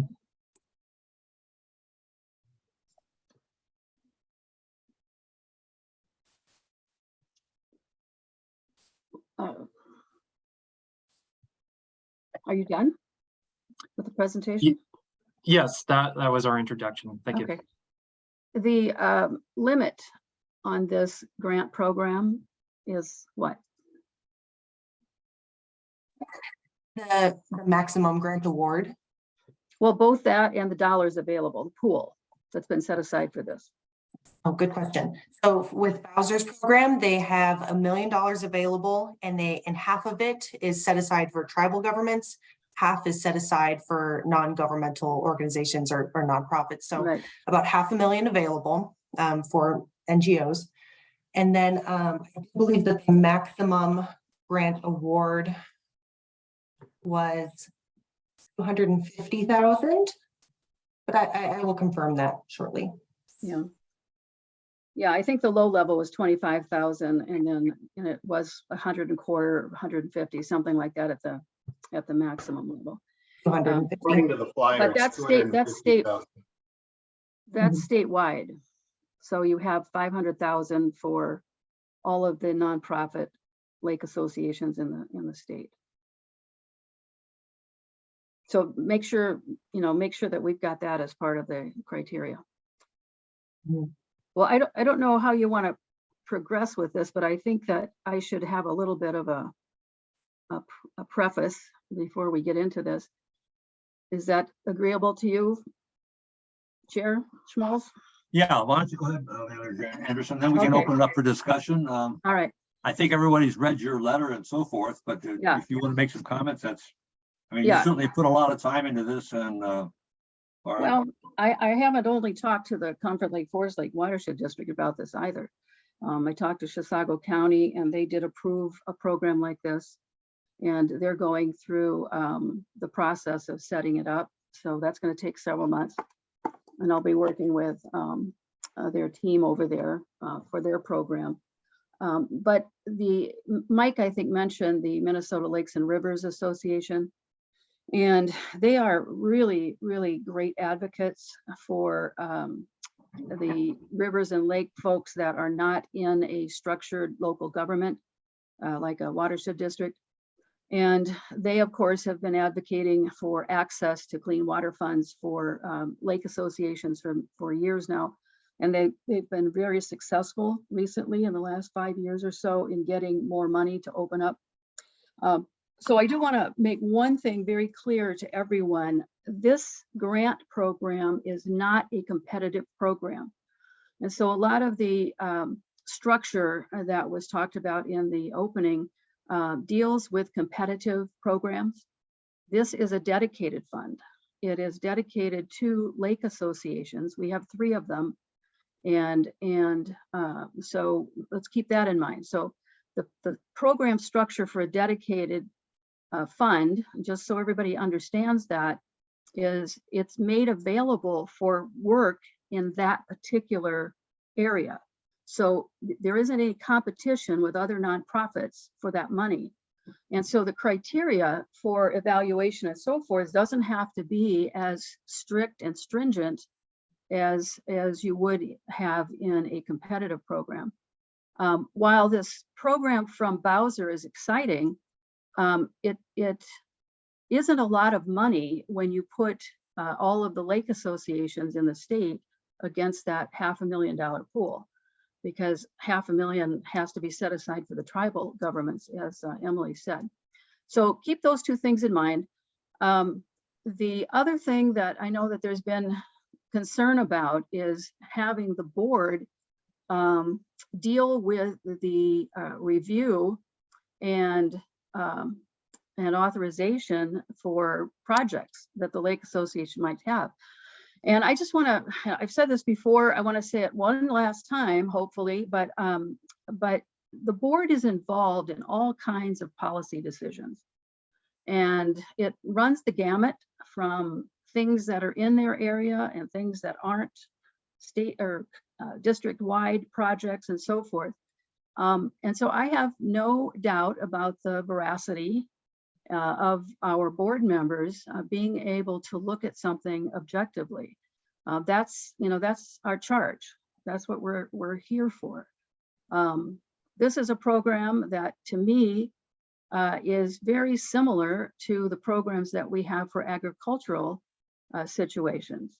And so it's no different than the monies that are made available for farmers to do good practices on their land. What we're asking here, and what we know from working our way outward, if you will, or inward toward the basins, however you want to look at it, our district is separated into 4 major basin sub-watersheds. And those basins are the receptor of every drop of water that comes in through that sub-watershed.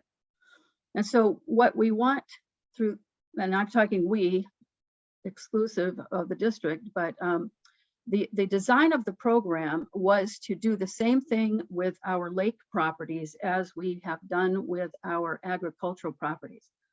If there is something that our lakeshore owners can do, or I would even go beyond that into that lake management district, which is 1,000 feet from the shorelines, because that's how important it is. But if there is a drainage issue, let's resolve that drainage issue. If there is a shoreline issue, let's resolve that shoreline issue. If it is a issue with the slope, where people are cutting down trees and they're taking out all of the plant life and so forth, let's educate, let's provide some dollars for them to do the right thing and restore that natural slope line. So that's what we're left with here as we work our way from the farthest point down toward these basins. We have to take account of what needs to be done in that 1,000 foot or that shoreline, that direct shoreline area, in order to keep the lakes sustainable. So there's just no other way to look at it. And so this has been a progression in my mind from working our way out, from the inputs to the basins. And now here we are working our way down to that last 1,000 feet, that last area that needs some real attention. And these last few years, when there's been a lot of turnover in shoreline property, we have new people that are new to lakes. And so we've seen a lot of shoreline disruption. We've seen slope disruption with plants and trees being cut down. And so we need to pay some real attention to that. And in order to really accomplish it, we have to have the help of this organized group of people that we have through our lake associations. So that's just the preface that I wanted to just refresh everybody's mind on how this came about, what its real intent was. And there is one thing that we do have to address, and I didn't have good notes on that. I know we talked about not having Little Comfort as a separate receptee because they are part of the Comfort Lakes Association. But that basin is distinct, and it clearly is a smaller basin at 50, I think it's 50, how big is that? 49, I think. 49, is that miles? 49, what am I looking for? Acres? Yeah. Acres. Acres, thank you, acres. 49 acres, so it's small. So we do have to look at that reduction. Again, I didn't have a dollar figure from our last conversation several months back. So that would change. But otherwise, this red line version is the vision of the program from the beginning, and it puts it back into that dedicated bucket so that you don't have to have all of that competitive structure, as I mentioned before. These are dollars that are available.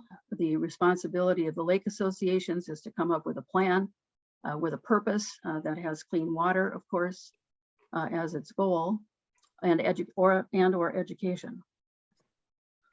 So that's it. Thank you. Thank you, Manager Anderson. So I guess maybe what we should do is open it up for some comments and discussion. I'm sure there's things that each of us like and perhaps things that we're concerned about. So if you want to make some comments, I think that would be maybe a good place to start and see where we end up. President Schmalz, this is Manager Loth. Yes, go ahead, Manager Lewis. I think this has come up in the past conversations, but there are other lakes in the district that don't have lake associations. Is there some way to consider them in needs that they may have, even though they don't have a formal lake association? Do you want me to just go through all my questions or just one at a time and then discuss, or? Well, why don't we answer each one? I think my initial reaction to that question would be that I think they're allowed to apply. I mean, we have the community grant program, which is a residential program, open to any resident on the lake can come forward with a program to redo their shoreline or put a rain garden in. Nothing to stop them from doing that. What are the limits of that grant, dollar-wise? It used to be $1,500, but I'm not sure what it is now. Mike or Garrett, can you comment on that? Our plant grant currently is limited to $500, but that's because we've restructured that. I mean, there are some other projects that could be done, then they would be, typically it's a 70-30. But at the same time, given the low return on investment that many of those projects had in the past regarding shoreline, and the resources that were involved with it, that's kind of why we stepped away from that and just went to the plant grant program. And now I've been really trying to work on, we were trying to work on the big capital projects, and now I've come back to develop a framework for the shoreline pieces. Historically, if a project is on its own merits is of value to the district would just complete it, have some access agreement or some other mechanism as such to complete the project and not necessarily make it a cost share program, if that distinction helps.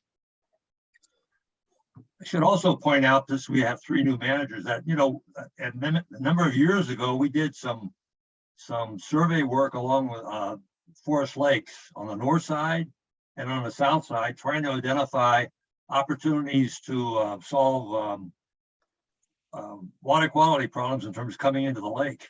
And we must have over 100 projects identified, Mike, something like that, where there is an issue there and there might be a quarter pound or a half pound or 2 pounds of phosphorus to be trapped and reclaimed. But the cost was so high per pound, like $2,000, $4,000, $5,000 a pound, we felt we couldn't go ahead with that until we got the 80-20 rule completed, where we got all the 900 pounds out at the lowest possible cost. Then we would go back and start treating those shoreline issues where the return is going to be, the cost is going to be relatively high, probably well over $1,000 per pound. But we have to do that eventually to kind of close all the little holes in the dike that's around the lake. So that's just some background information. So we could do the same for Comfort Lake. Go in and use the Water Conservation Department to have come in and do look for opportunities to reduce phosphorus inflow into the lake, directly around the shoreline, not away from the shoreline. So that's another opportunity where we could spend money. Yeah, I think though that, the whole concept here is to have, more of a organized at the ground level kind of an effort. And so the plant grant program for individuals, along with the Lake Association sort of organizational oversight and education and motivation through, neighbor to neighbor type of interactions, I think can be used very successfully to transform more shorelines than we could ever do on our own. So keep that in mind. So you can leverage other programs to accomplish natural shorelines, as a unit. I just want to give the example of Chisago County. They've had a grant program for their LID area, the Lake Improvement District, which encompasses about, oh gosh, I think it's close to 10,000 acres with all of the linked lakes over there. But it had a program very similar to this proposal, and they allowed non-association lakes to join in with their closest association, other lake association. And I think I mentioned this at one of our other discussions. I thought we should do this program just with the lake associations as identified and as laid out. And then in the second year, we could entertain having the smaller lakes around our 4 big lakes join in through that same type of a system. So that's one way to do it. Now, we have had in the past lakes like Moody, for example, that is such a feeder, such an important feeder lake to Bone Lake. And that was just part of the district's plan to reduce the loading that's coming from Moody Lake to that major basin, one of our major basins. So we have to work with the district to find out, if there are any of those connections still left. I don't think there are, but that's always another outlet as well. So we could, I think in year 2, do that connected program with the smaller lakes coming that aren't associations coming in through their nearest one. Thank you, Manager Anderson. Chris, did you have some additional questions? I do, but to be fair to the other managers, I'll let them go if they have anything, and Okay. then if mine don't get answered, I can ask it if time allows. Okay, thank you. Manager Schmaltz, Manager Baki. Yes, go ahead, Manager Baki. I just want to jump in after Manager Anderson's comments. Having served as a Lake Association president and currently on a board, it's really difficult to mobilize a lake association to really focus on impacts that can change the water quality because of the complexity of many grant programs. And I've applied for those grants and I've received those grants. It's still difficult to get the money and then to make it go to work to make an improvement on the lake. It's just very complex, as you all know. I don't have to explain that. I think what Manager Anderson is proposing is a simpler process where a lake association of volunteers can come together and focus on something that will make a difference in water quality on their lake. And as I look at Bone Lake, we have a number of lake shores that really need to step up and make some changes to improve the water quality. And if there's a grant process that can help us do that, that's much simpler and easier to implement, I think that would be a first step. I understand the concerns of the staff, and Garrett, I appreciate your slides of kind of doing the side-by-side comparison, but we are talking about, I think, different approaches here. And I do understand that over time, we may need to make some changes, but I think we need to start somewhere. And I've only been on the board a little over a year, but this seems to be going pretty slowly, and I don't quite understand why we can't move forward and make this happen. Thank you for listening. Thank you, Manager Baki. Other comments, questions? Chris, you want to go back? Sure. They kind of relate to one another. Is the long-term vision for the Lake Association grant program to exist in some form in addition to continuing with the commercial grant program? Or is this, and then I guess the second piece is funding these.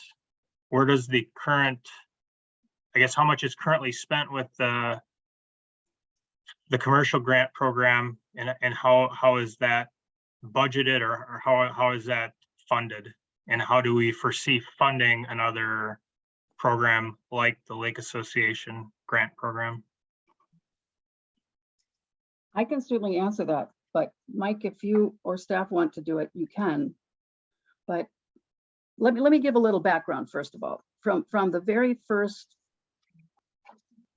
formal report that we had planned, our first 10-year plan, there was a component in that plan to encourage commercial properties to incorporate water quality features. And most of that was done honestly at our administrative and engineering level. So any plan that came through during that period, we were looking for benefits for water quality, and I don't think anyone refused them. And so that was taken care of, like I said, at that engineering level. And so the grant was never used. It was something that was incorporated. We used funds, district funds or grant funds, to add that feature to most of those. But now we're seeing big projects that are coming in, commercial projects, where the applicant is actually taking care of those water quality features, which is wonderful. We've just seen some major underground features that we've seen in those last 2 permits from 6 months ago or so. But other than that, that grant has not been tapped into independently. And then the same thing was true on the nonprofit side. And so lake associations were under that nonprofit side and community programs. But other than a few in the very early years, I don't think there's been anything that's come through in the last 10 for those programs. And that was the frustrating thing, and the concept behind this one is that the group of people that are the most engaged on water quality are the folks that are part of these lake associations. And we had some real work that needed to be done that was problematic as far as requiring a lot of staff time. They were smaller projects and so forth. And so running them through a lake association program just seemed like the perfect solution. So that's the background. So they weren't used at all, or hardly at all, Chris, to answer your question. So one reason for that is because we really didn't put a lot of pressure on. In fact, we actually pulled back because we wanted to do the 80-20 Pareto approach and use the dollars we had to get the big hits. Now we're done with that. We got to come back now, and we got to, as I said before, plug the little holes in the dike so that they're sealed for a long time, and we don't have to worry about them anymore, even though it's going to cost us a bundle per pound to do that. It has to eventually be done. My question, though, Jackie, is that, what kinds of projects are you talking about? Because, you said that you had some ideas, but it would take too much technical time to do it. So how would the Lake Association members do it on their own without technical support from the watershed? Well, I'm not saying that there's not going to be some technical support. That's in the write-up and the red line version. And the staff would be looking at whatever proposal and assess what type of support would be needed. But I don't see that other than having, well, let's just take some examples here. Comfort Lake has done a project with the DNR for Eurasia milfoil treatment. Your lake, Forest Lake, has done Eurasia milfoil treatment, as well as some other things that's not done by the district. That was the basis of the program in Chisago County, was to encourage the homeowners within that LID, Lake Improvement District, to treat AIS, whatever it was in their lakes. And so that technical support, some of it came from the county through additional dollars, and some of it was part of the program for the lake associations and their reimbursement. So they hired their own experts to come in and help. Or they used the Soil and Water Conservation District to help. But Eurasian water milfoil is not going to be funded by the Watershed District through this grant program, because that's not an AIS related to water quality. So that Eurasian water milfoil? Yeah. Yeah, So, sure it is. well, we It don't always fund was. that. From the very beginning, our discussion was that any AIS not treated by the district could run through this program. But it would Nothing be using changed. district dollars to pay for it, so we would be funding it then. That's correct. That's not changed, Steve. That's been part of the discussion from the very beginning. Okay. All right, well, I guess board would have to vote on that, but, okay, is there another example that you can give of a project that could be done? Education and the shoreline, restoring the shore. It takes a lot of education, one-on-one. People believe the people they know. And in a lake association, it's more difficult with a big lake like yours. But in smaller lakes, Bone and Comfort, for example, we don't have as many homes. And so people trust information coming out of that local group. So the impact can be a lot bigger and it can be a lot deeper if it's done through a lake association. Now, with the lake program association, or excuse me, shore program that the district is working on, I first brought this up when this has been 6-7 years ago, I think already, but when the DNR came out with that Score Your Shore program, it was a self-determination of what your shore was and what you needed to do to improve it. But people aren't going to get that on their own. But doing it through a lake association is something that you don't have the cost of developing the program. It's already there. You've got the DNR, you've got local staff who will probably know that as well. I think they're working with that from what I understand. I haven't seen that full program yet, but using a program like that through education and having the lake associations throwing out that message all the time about how important it is to treat your lake with respect and to understand, in order for you to have a healthy lake, you have to look at that shoreline differently. That message can only be received, I think, at a real deep level when it's repetitive and when it's coming from that local lake association or people, neighbors that they know. I think that you're right on that one, because that's something that we've had personal experience with. That Yeah. The local approach is something that could really be strong and valuable. So I agree with that. That would be a strong point. Okay. Yeah. President Schultz, Yeah, Manager Lowe's, go ahead. I believe the district is working on a public relation communication campaign program. I don't know what we're calling it. It went out to bid. No one submitted any bids, and then we decided to take it in-house. I don't know what the status of that project is, but wouldn't that program be able to accomplish the things that Manager Anderson is talking about with respect to outreach and communication and education without having it have to be part of a separate program? Are you talking about the district, or is that the Lake Associate, Comfort or Forest Lake Association that's doing that program?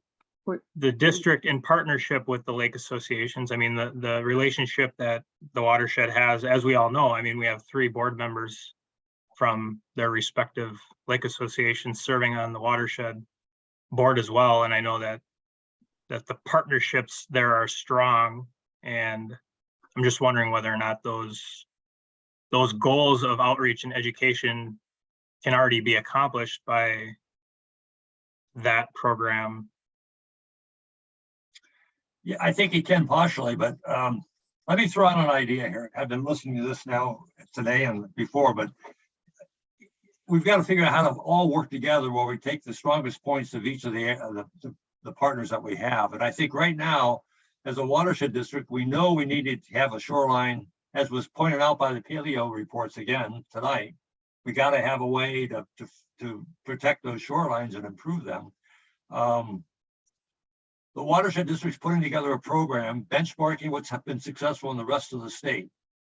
So once we get that together and provide an umbrella across on how we're going to approach that, might even involve providing tax incentives, which would make it a lot easier for people to then be encouraged to go ahead.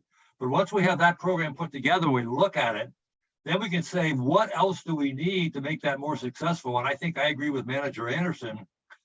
Even if we have a program that reaches the lake associations and we send out postcards, et cetera, there's nothing more powerful than a door-to-door campaign through your neighbor or your other lake association partner in terms of moving ahead on on those kinds of programs, and because it's just very, very powerful. So maybe then we put together a program to engage the lake associations in providing that part of the puzzle for us to make sure the program gets out there and it gets implemented. So that would be one thought I would have. In the meantime, I don't think there's any reason why, as a board, we wouldn't entertain ideas that were brought to us about how to improve water quality. I mean, we've got a program set up to do that now. I'm not sure we have to dot all the i's and cross the t's, and we could also maybe do the same thing with the Clean Water Bowser program. If you apply for that and get turned down, and it's an idea we like, we might fund it. Probably would fund it for you if it's a good idea. Even so, I know you're competing, and it's tough to compete against the rest of the state. But if it's a good idea, then we would probably consider supporting it ourselves as a watershed district. So I guess that's what I'm thinking right now is there's no reason why you can't submit ideas today, really, to us for the board to consider.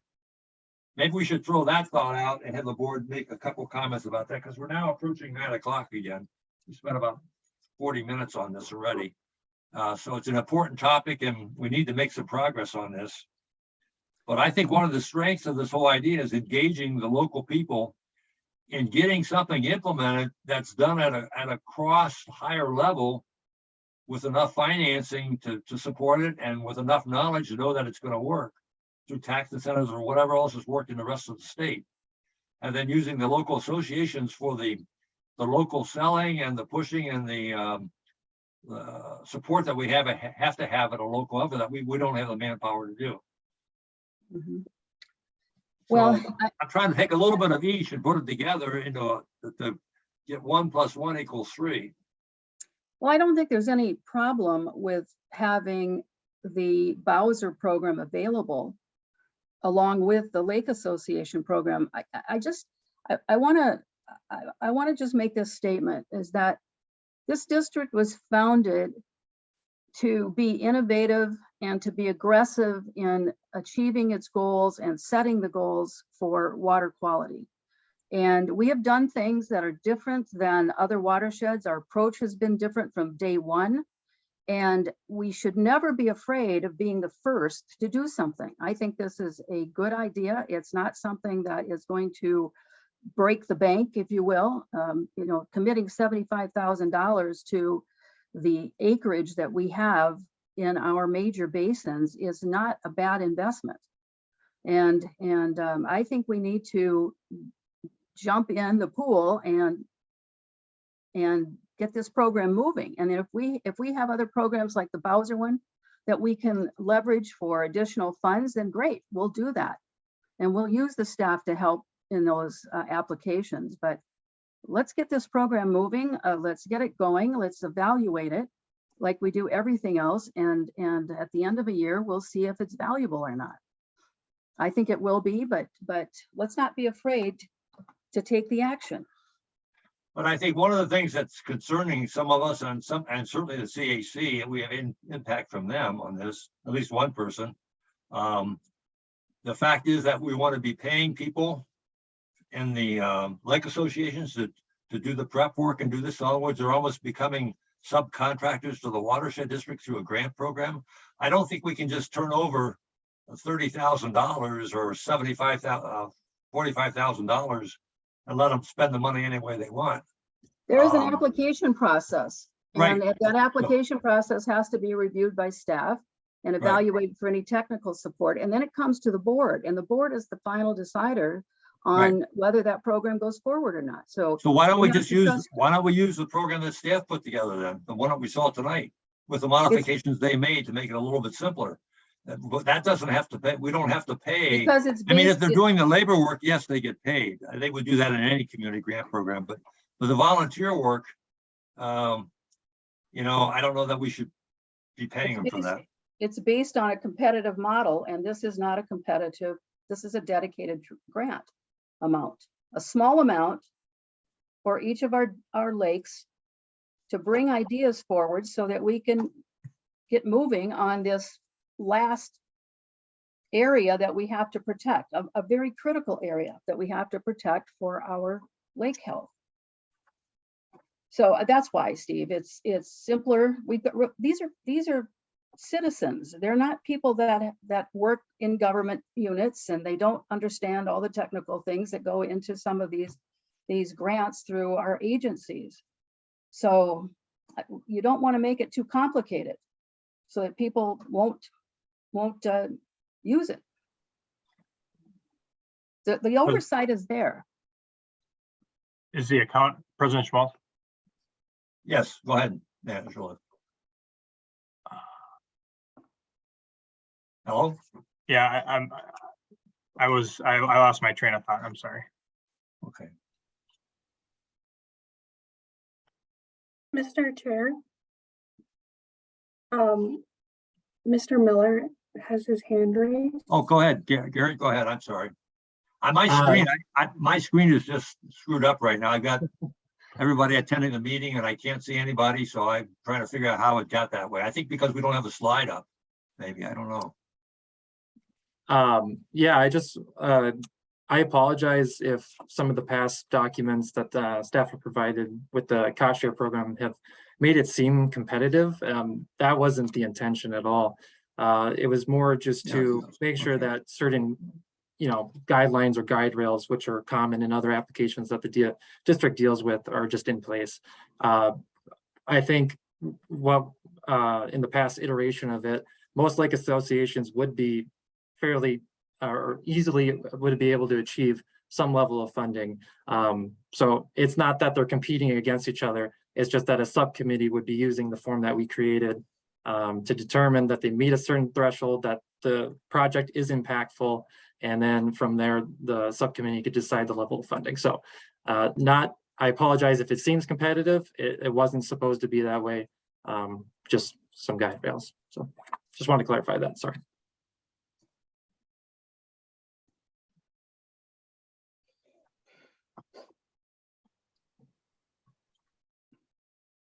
Okay, any other comments? Maybe we should talk about, I guess I still don't understand why you can't use the only difference between your write-up, Jackie, and the one that Garrett presented was the fact that you're requiring or asking that the time spent by the volunteers on this program, whatever it might be, would be paid. And I agree with that if they're actually doing manual labor and redoing the shoreline themselves for their own property, et cetera. We've done that in the past to include that as part of the program. But as far as having them be paid for bringing forward the idea and doing some of the research on it, et cetera, I think we might have a little trouble with the taxpayers on that.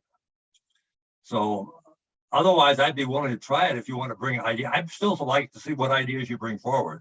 That's what my initial idea would be. And the idea of education is fine, especially if it's tied into a larger education program run across the whole district by the Watershed District. How does everybody else feel about that? Would we be willing to try something on a small basis? Mr. Chair, we also have a member of the public with her hand raised that would like to make some comments. Okay, who is that? I can't, let me just get this opened Ms. up here. Hanson. Hi, thank you. Go ahead. Thank you. Jenny. Thank you so much. And I want to start to say that I've been the president of our lake association for about 3 years and lived on Comfort Lake for 4 years. First time living on a lake in Minnesota. And we've had an issue with Eurasian water milfoil that didn't exist on our lake until the DNR put a public boat launch in. And so we have a lot of lakeshore owners who have animosity toward the public boat launch because of the issue, and it got worse and worse. And when I moved here, it was a medium problem, and then by last summer it was a very major problem of just huge amounts around the whole lake. So that's a little bit of a background. So in getting to know, our goal is to try to get to know everybody on the lake, which we talk to everybody that we see walking at meetings. some of the things that you've been talking tonight, you're creating enemies of the people that are actually paying your salaries. And I don't think that's your intention, but that's what's happening. So a year ago, we as a board, more than a year ago, but we treated for Eurasian water milfoil last summer, part of the lake the summer before. So we've been very proactive since I became the president with the DNR on solving this problem that's getting worse and worse.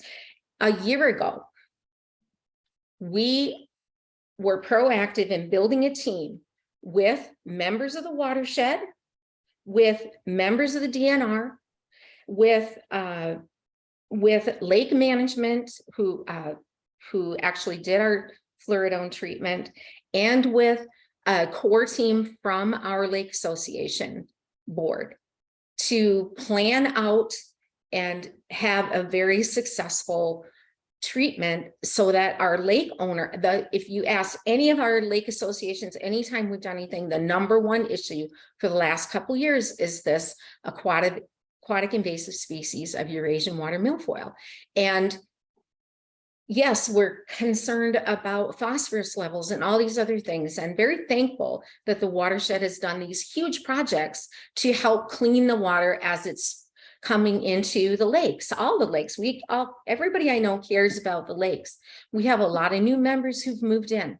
Whenever you mention the DNR or the Watershed, people's eyes roll and they're just like, it's just ridiculous that we want to partner with you in a very proactive way to have this great relationship.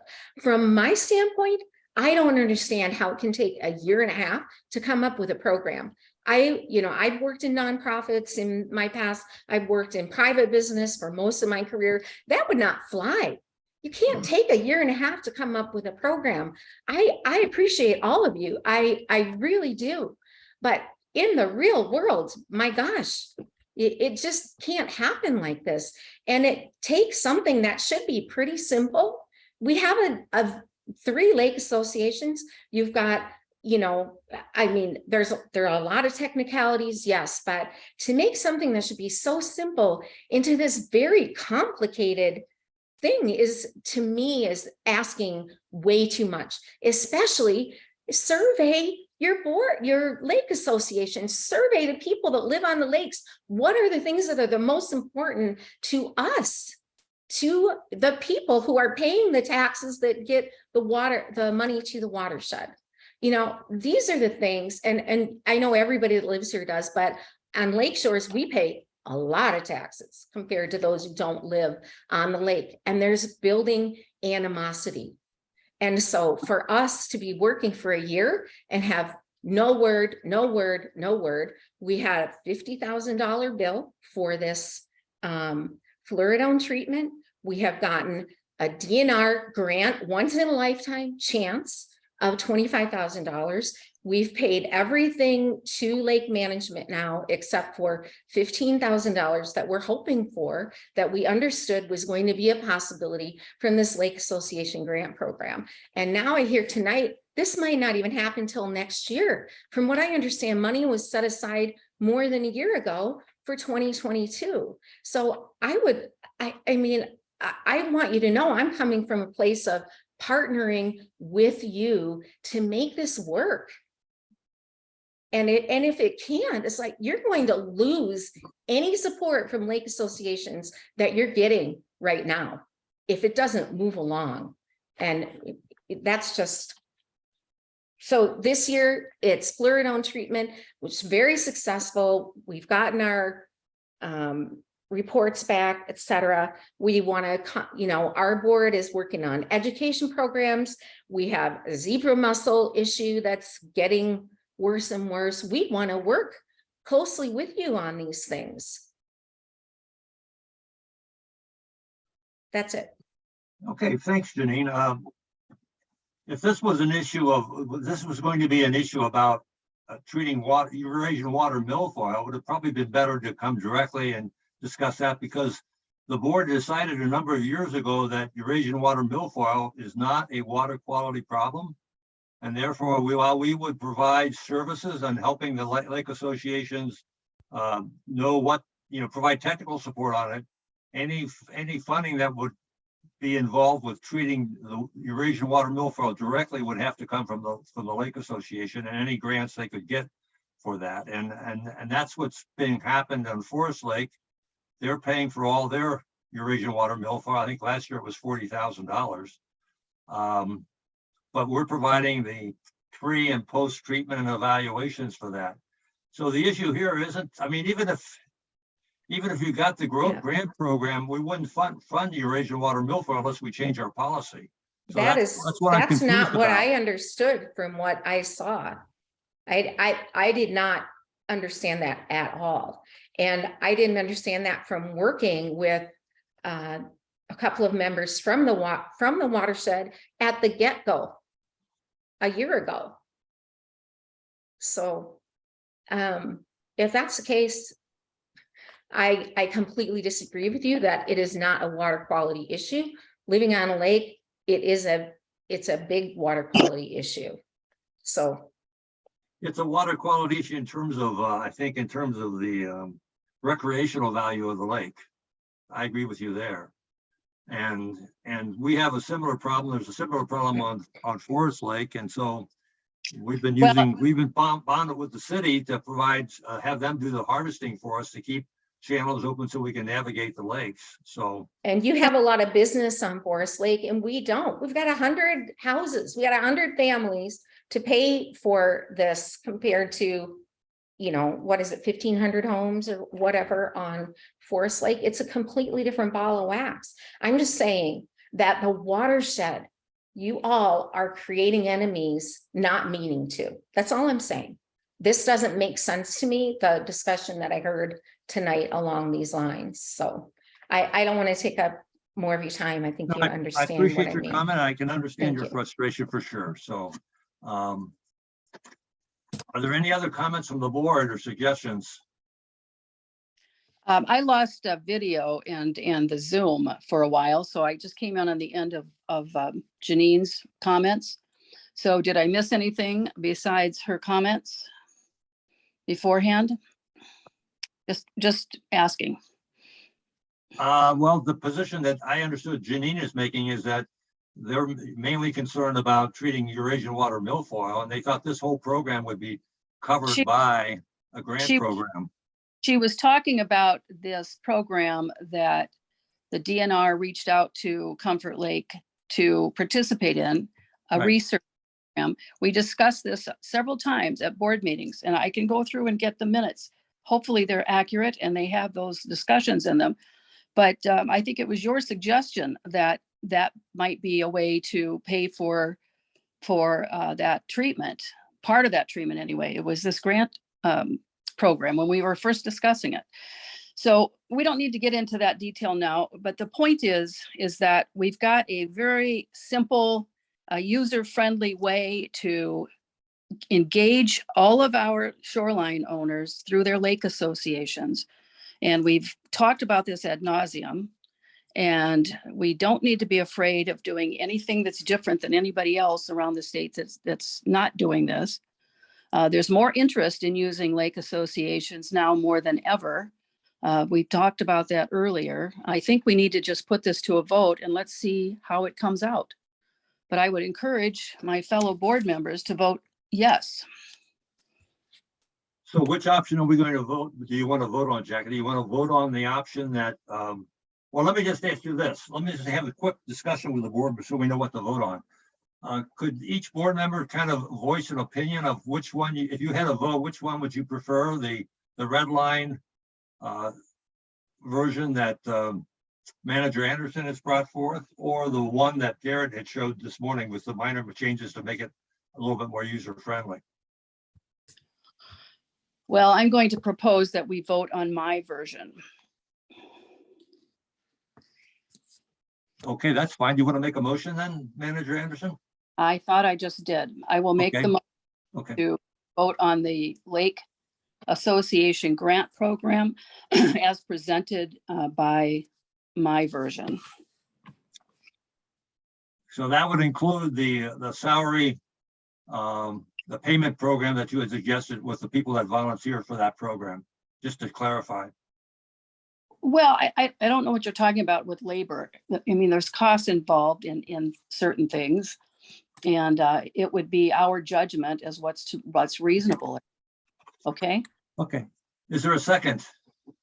I will second that motion as Manager Anderson has proposed. And again, well, we can discuss later. Okay, so now we have a motion and a second. Or there's any other discussion or comments before we vote? Yes, Manager Schmaltz, I'd just like to clarify that, again, you know, this is a pilot program, perhaps we can phrase it that way, in that there will be changes made as we refine the process and make it more broader to be more inclusive. And if we want to later look at it again at Garrett's comparison where he did the side-by-side, we can make those changes. But I do believe we need to get this rolling. I have no problem calling it a pilot Lake Association grant program. Right. Thank you, Manager Baki. Manager Taves, do you have any comments to make or a preference over which one you might be more interested in? Well, not being a part of any lake association, I'm kind of, I'm thinking different areas for our area where we don't have an association, but I think we just need to get this thing going. Let's take one, call it a pilot, see how it runs. If we have to make changes, let's make changes. Let's just get it going. Okay, Manager Loth. Just a quick question.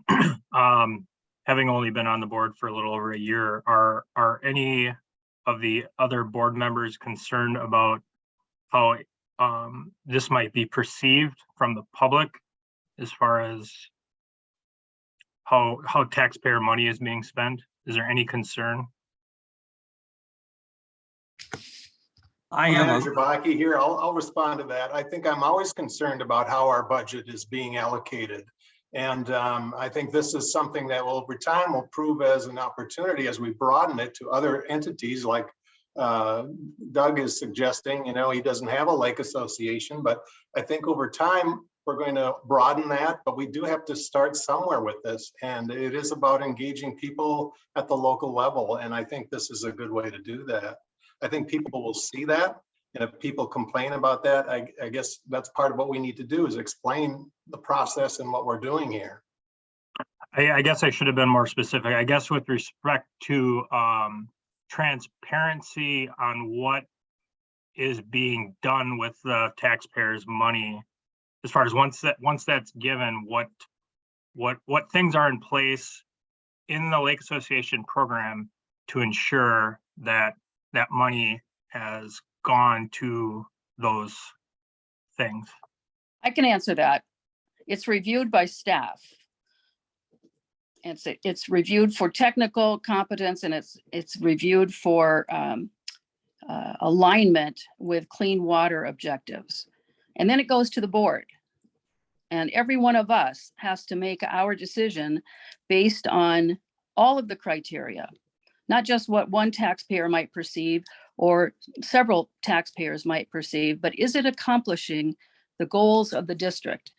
And I just, again, ask people to look at this program the same way that you look at an agricultural field, where we are going in and talking to the farmer about soil health, best tilling practices, cover crop in the winter time, all of those things that we do and we pay for to make sure that that agricultural land is not contributing things that we don't want it to contribute to the local water bodies. The same thing is true here.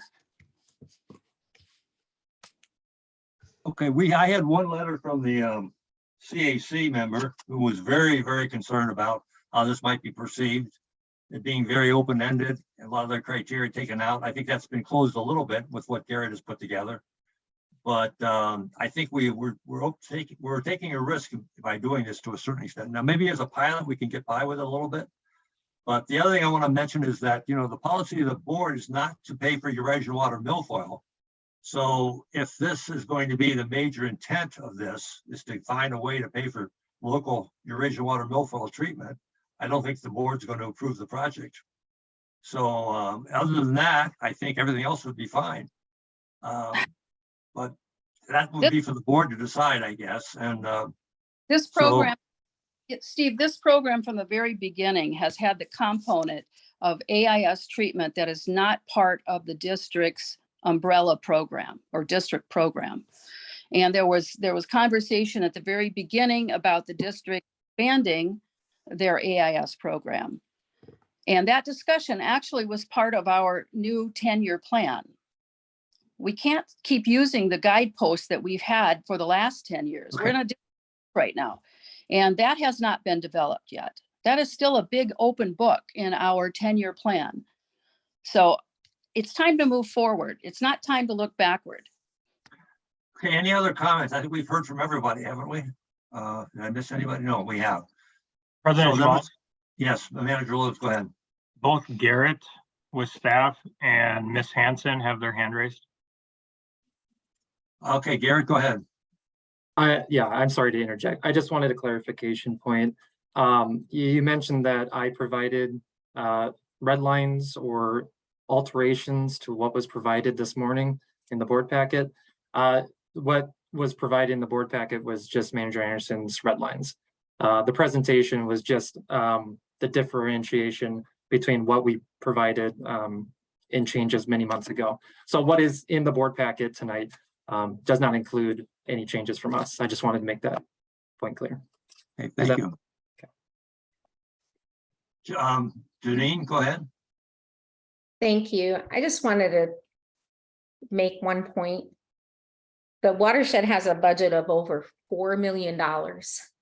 And right now, we're talking about $75,000 for all the lakes that are in question in this pilot part. I mean, how much of public outcry is there going to be over here as part of the public? And looking at I mean, I've talked to a lot of people who don't live on lakes and they see the watershed, the amount that's going in the watershed. This is something that people are rejoicing over to have help with lake quality, lake shores, the native plants that we put up on our hills, which we participated in that the first year we were here. I just think the whole question about public perception is there's a lot of public perception about the other $4 million that you're spending. That's going to be a lot more question than this $75,000 to help lake associations do what they want to do to make their lakes better. So that's my last comment. Thank you. Okay. Thank you very much. Thanks, Janine. Okay, let's do a roll call vote. And again, to remind everybody, we're voting on the proposal that Manager Anderson made, which was redlined. Bobby, you want to do a roll call vote? Manager Baki, Aye. Manager Loaf, I'm going to abstain from this vote. Manager Taves, Aye. I'm sorry, I didn't hear that. Aye. Aye, okay. Manager Schmaltz, No. Manager Anderson. Aye. Okay, so the motion passes then. So we will then, as an action step, I guess we'll have to clean up what was presented by Manager Anderson and get it in the correct format. And the only other thing that bothers me a little bit is that we haven't had any input from the CAC on this. But is that a concern to the board? No, the CAC is advisory to the board, and the board, should be taking actions that they want to take. But the CAC, I think, Steve, the difference here is that the CAC has been talking about this now for probably a year. Okay. Not every meeting, but periodically. Right.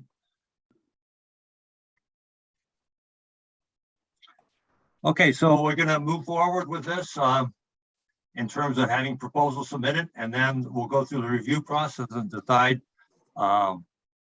what is funded from the requests that are made. Okay. Can I ask the board for permission to work with Bobby to get the red line into a normal format. I'm having trouble with that on my computer. So do I have your permission to work with staff? Doesn't have to be. Well, I Bob, think but we can staff. have staff look at that and transpose it if you like, yes. All right, very good, thank you. Manager or Administrator Kennedy, do you have any comments or suggestions on how to proceed on this? Yes, Mr. President, managers, I really just wanted the board to kind of hash this out. So I was trying to refrain from too many comments. I just taken a quick look. Looks like June 7th was the last time. I think it was where we discussed this, or the 9th. And well, a couple of things. So June 9th, on a timeline, so it's been out of the staff's hands since that time, this program. So, you know, so it's It was so July. It was actually July 12th.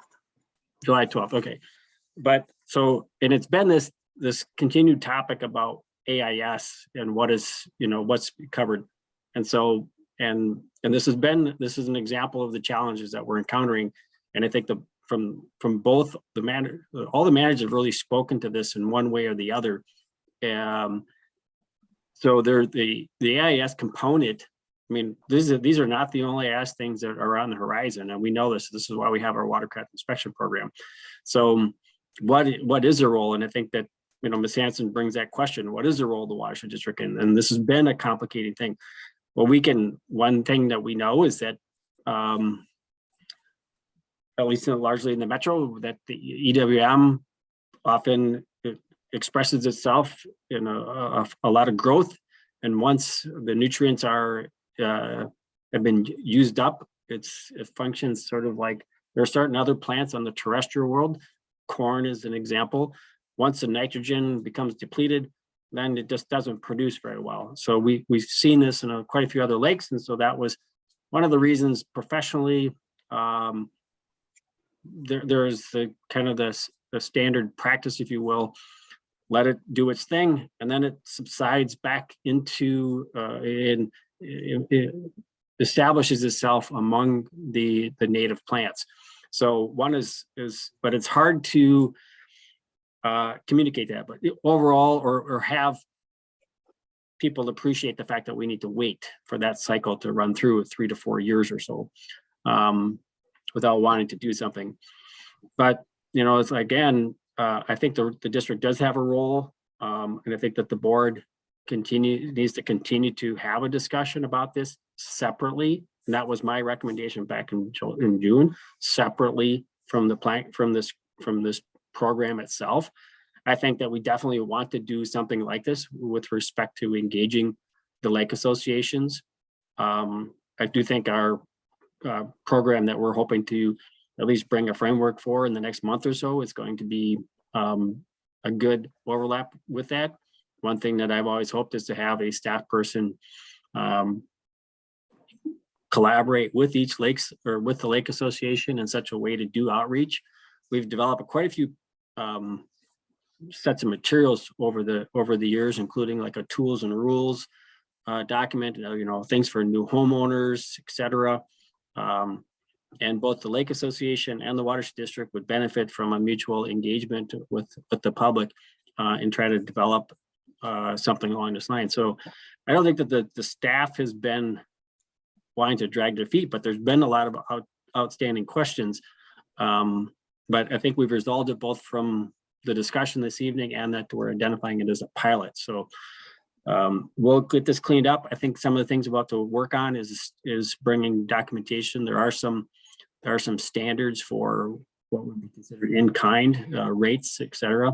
But staff can work on all that and put it together for the board, and then start the process. So we're taking applications. The only other thing is for the other Bowser grant application. If there are any ideas right now, that application deadline is February 15th. And as we know, the district has been extremely successful in writing grant applications to meet the criteria based off of a good process of utilizing data Mhm. other components to write these grants. Yes, if I could just say something, the AIS component of this has been from the very beginning. Chisago's example of their lake grant program includes AIS treatment, and we were going to have a discussion about all of this, Eurasian milfoil in particular, and I look forward to that. I hope we have a separate special meeting on this issue. It's important. And let's look forward to that in early part of 2023. And let's get this resolved once and for all. And again, this discussion was part of our 10-year plan, going in a new direction from what we had gone before, which was phosphorus focus only. You know, we've accomplished that. Now it's time to move on. That's all I wanted to say. Thank you. Yes, I always like to work with the Lake Association, Comfort Lake Association, to engage both the city and the county, because in Washington County, both cities and the Washington County, we get money for AIS related activities through those various entities. Chisago and Wyoming are absent in that regard. So we would like to work with you on engaging them to be a partner as well. Yeah, well, Chisago just passed a Lake Association program for the county, the entire county, and it's under development right now. So I will keep you posted. The other thing is that, you know, both Forest Lake and Clear Lake within the Forest Lake boundaries here have worked with their cities to get the tax dollars from the city to handle Eurasian water milfoil. So again, I'm not sure, you know, we've talked to you and I've sent you samples of everything else of how we did that. So that would be another incentive for you to get additional money, I think, in terms of supporting those kinds of programs. So, but just another suggestion. So thank you, Mike, for those comments. And I think we need to move ahead here with the meeting agenda. Next item is MS4 follow-up items. Yeah, Mr. President, managers, I know Emily is still here, so I don't know if you want to comment, but it's pretty straightforward. The staff, I mean, we had already been, and I apologize for not being available to provide this information at the meeting, but we'd already been working with the city of Forest Lake on this mapping, and have completed enough of the mapping to complete the H&H. And I think, Emily, when do we have that scheduled with EOR? Is it going to be maybe the second weekend of January, or second meeting of January, I think, as a tentative? I think so, one of them for sure. Yeah, so so that just provides some clarification, just a short item, no action, just discussion only if there's any more questions. Okay, thank you very much. Next item is this program project update.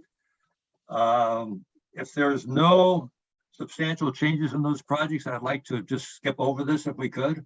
Mike, do you know if there's any substantial changes that we should share with the board in those projects? No, I think the big thing is that iron hand sand filter project, as you see, is largely completed. So and I think there's a pay item in there. So, and then with the pending cold weather in the forecast, I think that the Highway 61 wetland project looks like will be on track for construction as well in January, or at least potentially in January. Good, Nothing thank you. My apologies to the people that put those slides together. Next item would be report of staff administrator.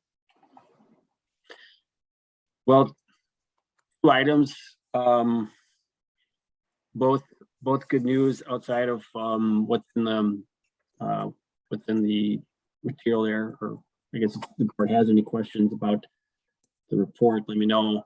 But so on yesterday, I believe it was, Bowser board met, and so we have secured another Clean Water Fund grant. This is for the Forest Lake alum treatment, and Emily, it's $570,000. $533,000. $533,000. So with that, Comfort Lake, Forest Lake Watershed District continues to maintain its position as the #1 grant recipient of clean water funds in the state of Minnesota over the last 9 years. So, well, thank you, staff and EOR and the board for supporting all the work that we do in that regard. So that has been approved, and we just today received the e-link component of it. It will start the process for developing the work plan, and then ultimately there will be a grant agreement coming in this spring for the board to take action on. So, and then with that, I think we'll be positioned to probably complete the first half of the dosing for probably next fall. So, but that also then means we have to really kick off our public relations effort with that on Forest Lake. The other item is that the district has received an award, and this is through the University of Minnesota. They've asked us to not get into a lot of detail, but it's a climate adaptation award for at the organizational level. So they're going to make it more public at the end of January. Saturday, January 28th is the event. It'll be at the Bell Museum. We have they're requesting 2 people attend to take receipt of the award and be present. So there is no meal. It's just going to be some light appetizers and cash bar. It goes from 6:30 to 9:30. I don't think we need to have the names immediately, but we need to also work on a couple other things in terms of get back to them by early January on a couple of components. But just I wanted to at least let the board be aware of that award, but also then make an inquiry as to if any of the board members are interested in attending that event. I would be.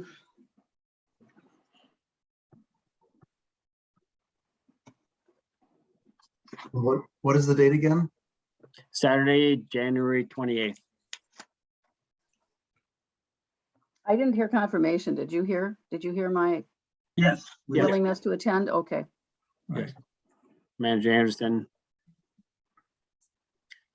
At this time, I could also be present for the district unless another manager wanted to attend, which would be totally fine. So. I'd like to add that I could also include this in my summary email to the board, and you could reply to us in that email chain if you would like to attend. Thank you. Thank you, Bobby.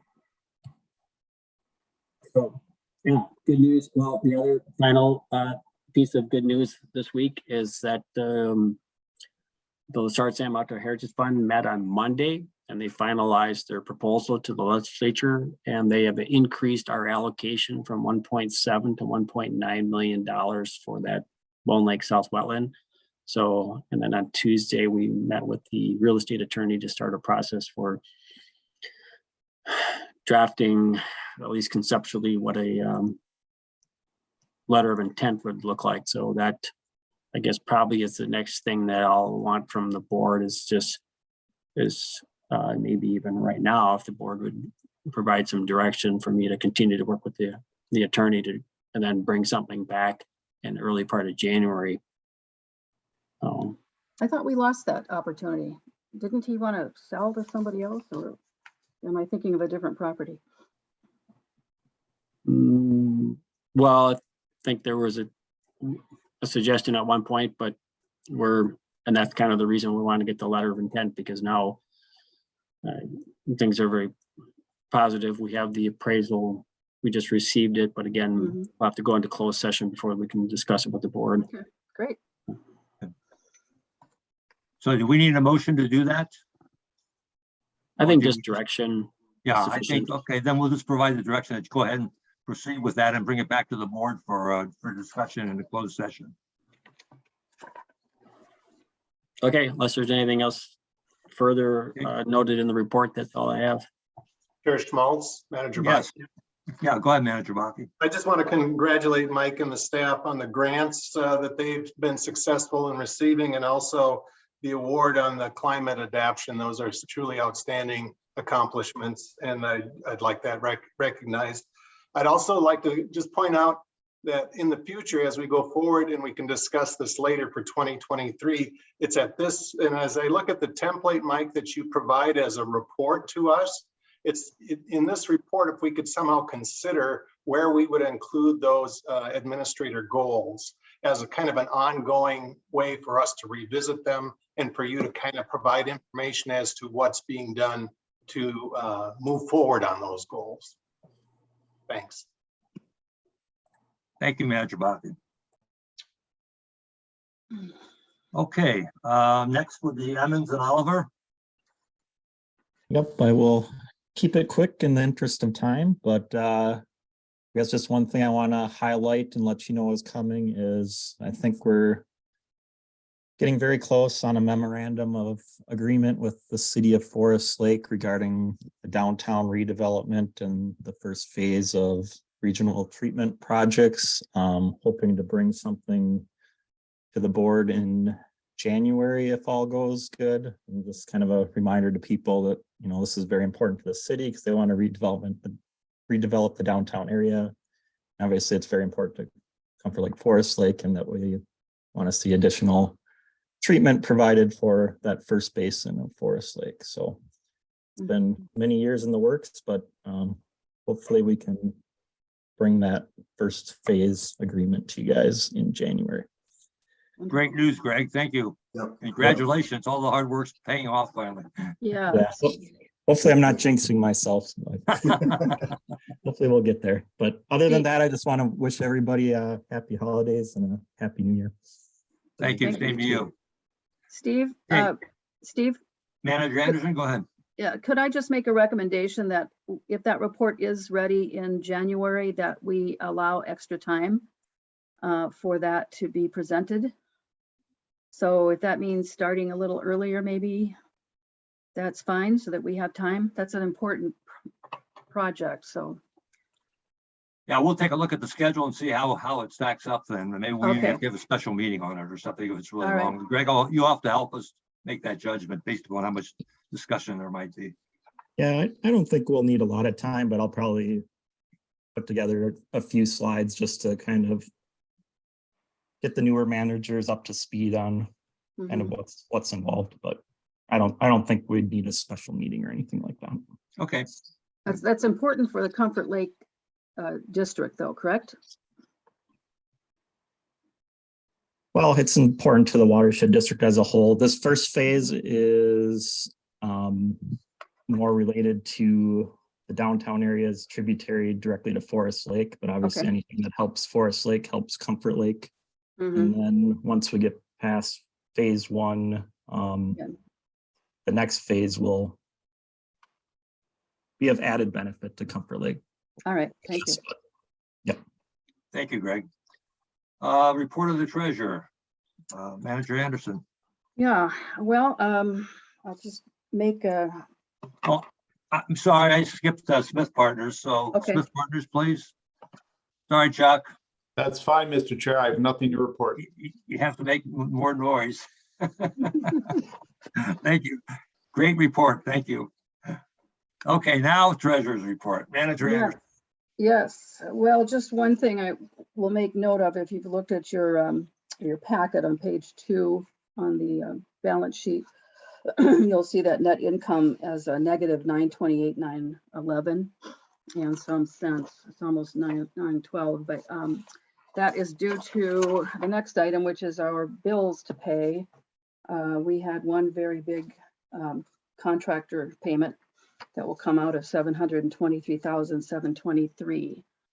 And so we're going to need to transfer $888,000 from savings to our checking account. And that is part of the acceptance of the treasurer's report. We had income of $201,819.39. We did receive the Chisago County tax levy in on 11/29 of $177,781.52. So that was bigger than normal.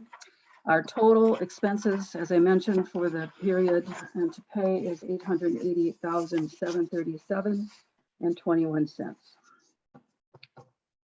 So I'll need a motion to pay- One last thing I wanted to point out on the income, Steve, is that we had talked about closing out the account with the, I think it's Midwest One Bank, had a balance of about $1,500. Turns out we had about 143,000 points on the credit card, which is the primary card that we use for expenses for the district. And they have one of the best transfer values that I've ever seen. And so we were able to actually add about $1,500 to that account.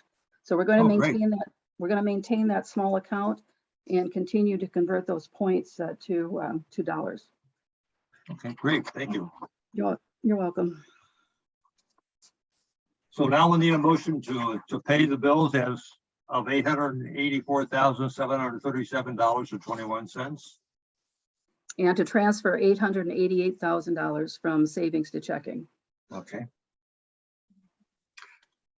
Good. I'll make that motion as stated. And then do we have a second? I will second that. Okay, Dave got it. Manager Taves, thank you. Bobby, would you please do a roll call vote? Manager Baki, Aye. Manager Loaf, Aye. Manager Taves, Aye. Manager Schmaltz, Aye. Manager Anderson. Aye. Motion carries. Thank you. Report of officers and managers. Why don't I start off first? The only comment I have is that I believe we will be looking at having deciding what we want to do for various positions, officers' positions in January. So why don't you all think about what you would like to do or what you want to avoid either way, and we should probably make that decision. I think it's usually done in January, Jackie. That's correct. Yeah, so then just give you a heads up to think about that, and then we can work out what we want to do then at that meeting. Okay, that's all I have for now. Manager Baki. I have nothing to report other than to wish everyone happy holidays. Thank you, thank you. Same to you. Manager Taves. Yes, I had the opportunity to be at the MOD conference in Alexandria just recently here. I think kudos to our staff. We were well represented in presentations there, and we provided some really good information to the rest of the Watershed groups up there. So thank you to our staff and administrator, and then also best wishes for the holidays. Thank you, Manager Taves. Same to you. Okay, lastly, Manager Wolf. I don't have anything other than Merry Christmas and Happy New Year to everyone. Thank you. Manager Anderson. Yes, same kudos to staff at the MOD conference. I heard nothing but good things about all the presentations. So thanks everybody for that. It's nice to have that presence. I attended the East Metro Water Education Program meeting today. And I did bring up the issue about the dues and to making them more fair and balanced. And so a subcommittee was put together and we will be addressing that issue over the next year. The contracts are 2 or 3 year contracts. And so we've got time to really spend some time thinking about this and making sure that everybody's pulling their own weight. So happy to hear that and to have that starting. And then happy holidays, everybody. We'll see you next year. Thank you, Manager Anderson. President Schmaltz. Yes. Administrator Kenny has his hand up. Okay, Mike, go ahead. Thank you. President and managers, just forgot to note on the treasurer's report So the checks were mailed last Friday. They had not come in as of today. So I directed the accountant to void those and reissue them. I will pick them up tomorrow, kind of mid-morning-ish, but any regard, just in advance of, just prior to having a staff meeting and stuff. So my proposal is that the managers, if it's okay with you, to come in on Monday to press or to sign the checks and do the other review. So apologize for the delay, would not be tomorrow if that's acceptable. That's Yeah, fine. that's- So, Mhm. okay, That's good. great. Thanks for bringing that up, Mike. Okay. Bobby reminded me. Thanks, Bobby. Okay. Okay, if there's no other comments or, I guess the only thing I want to mention, I just want to thank everybody for all the hard work and time you put in for this year. I think we've had another very successful year based upon our strong administrator and also all the staff and the contributions that they've made.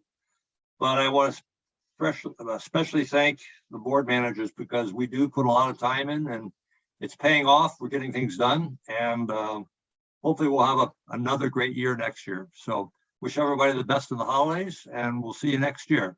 With that, I'll make a motion that we adjourn and we need a second. Second. President Schmaltz, Yes, Manager Wallace, go ahead. we need to do board direction first. Oh, it's correct. We forgot about that. Mr. Chair, Chuck, Manager, what do you have? this is what I have.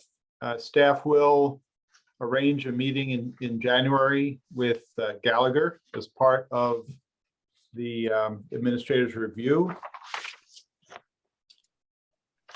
With respect to the grant program, Manager Anderson will work with staff to get the documents in final form.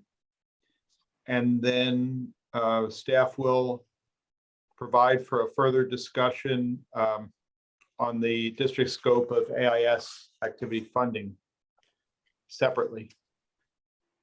Then Mr. Kinney will consider where and how in his administrator's report to incorporate his goals. And then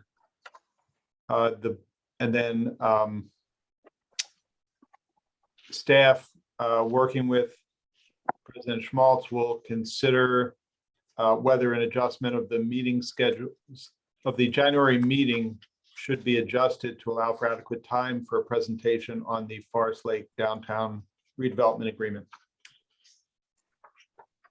Okay, are there any other comments or suggestions that were made? If not, thank you, Chuck. So I believe we have a motion and a second to adjourn. So with that, I'll ask Bobby to do a roll call vote. Manager Baki, Aye. Manager Wolf, Aye. Manager Taves, Aye. Manager Schmaltz, Aye. Manager Anderson. Aye. Motion passes. Meeting adjourned. Thanks, everyone, and have a very nice holiday. Hopefully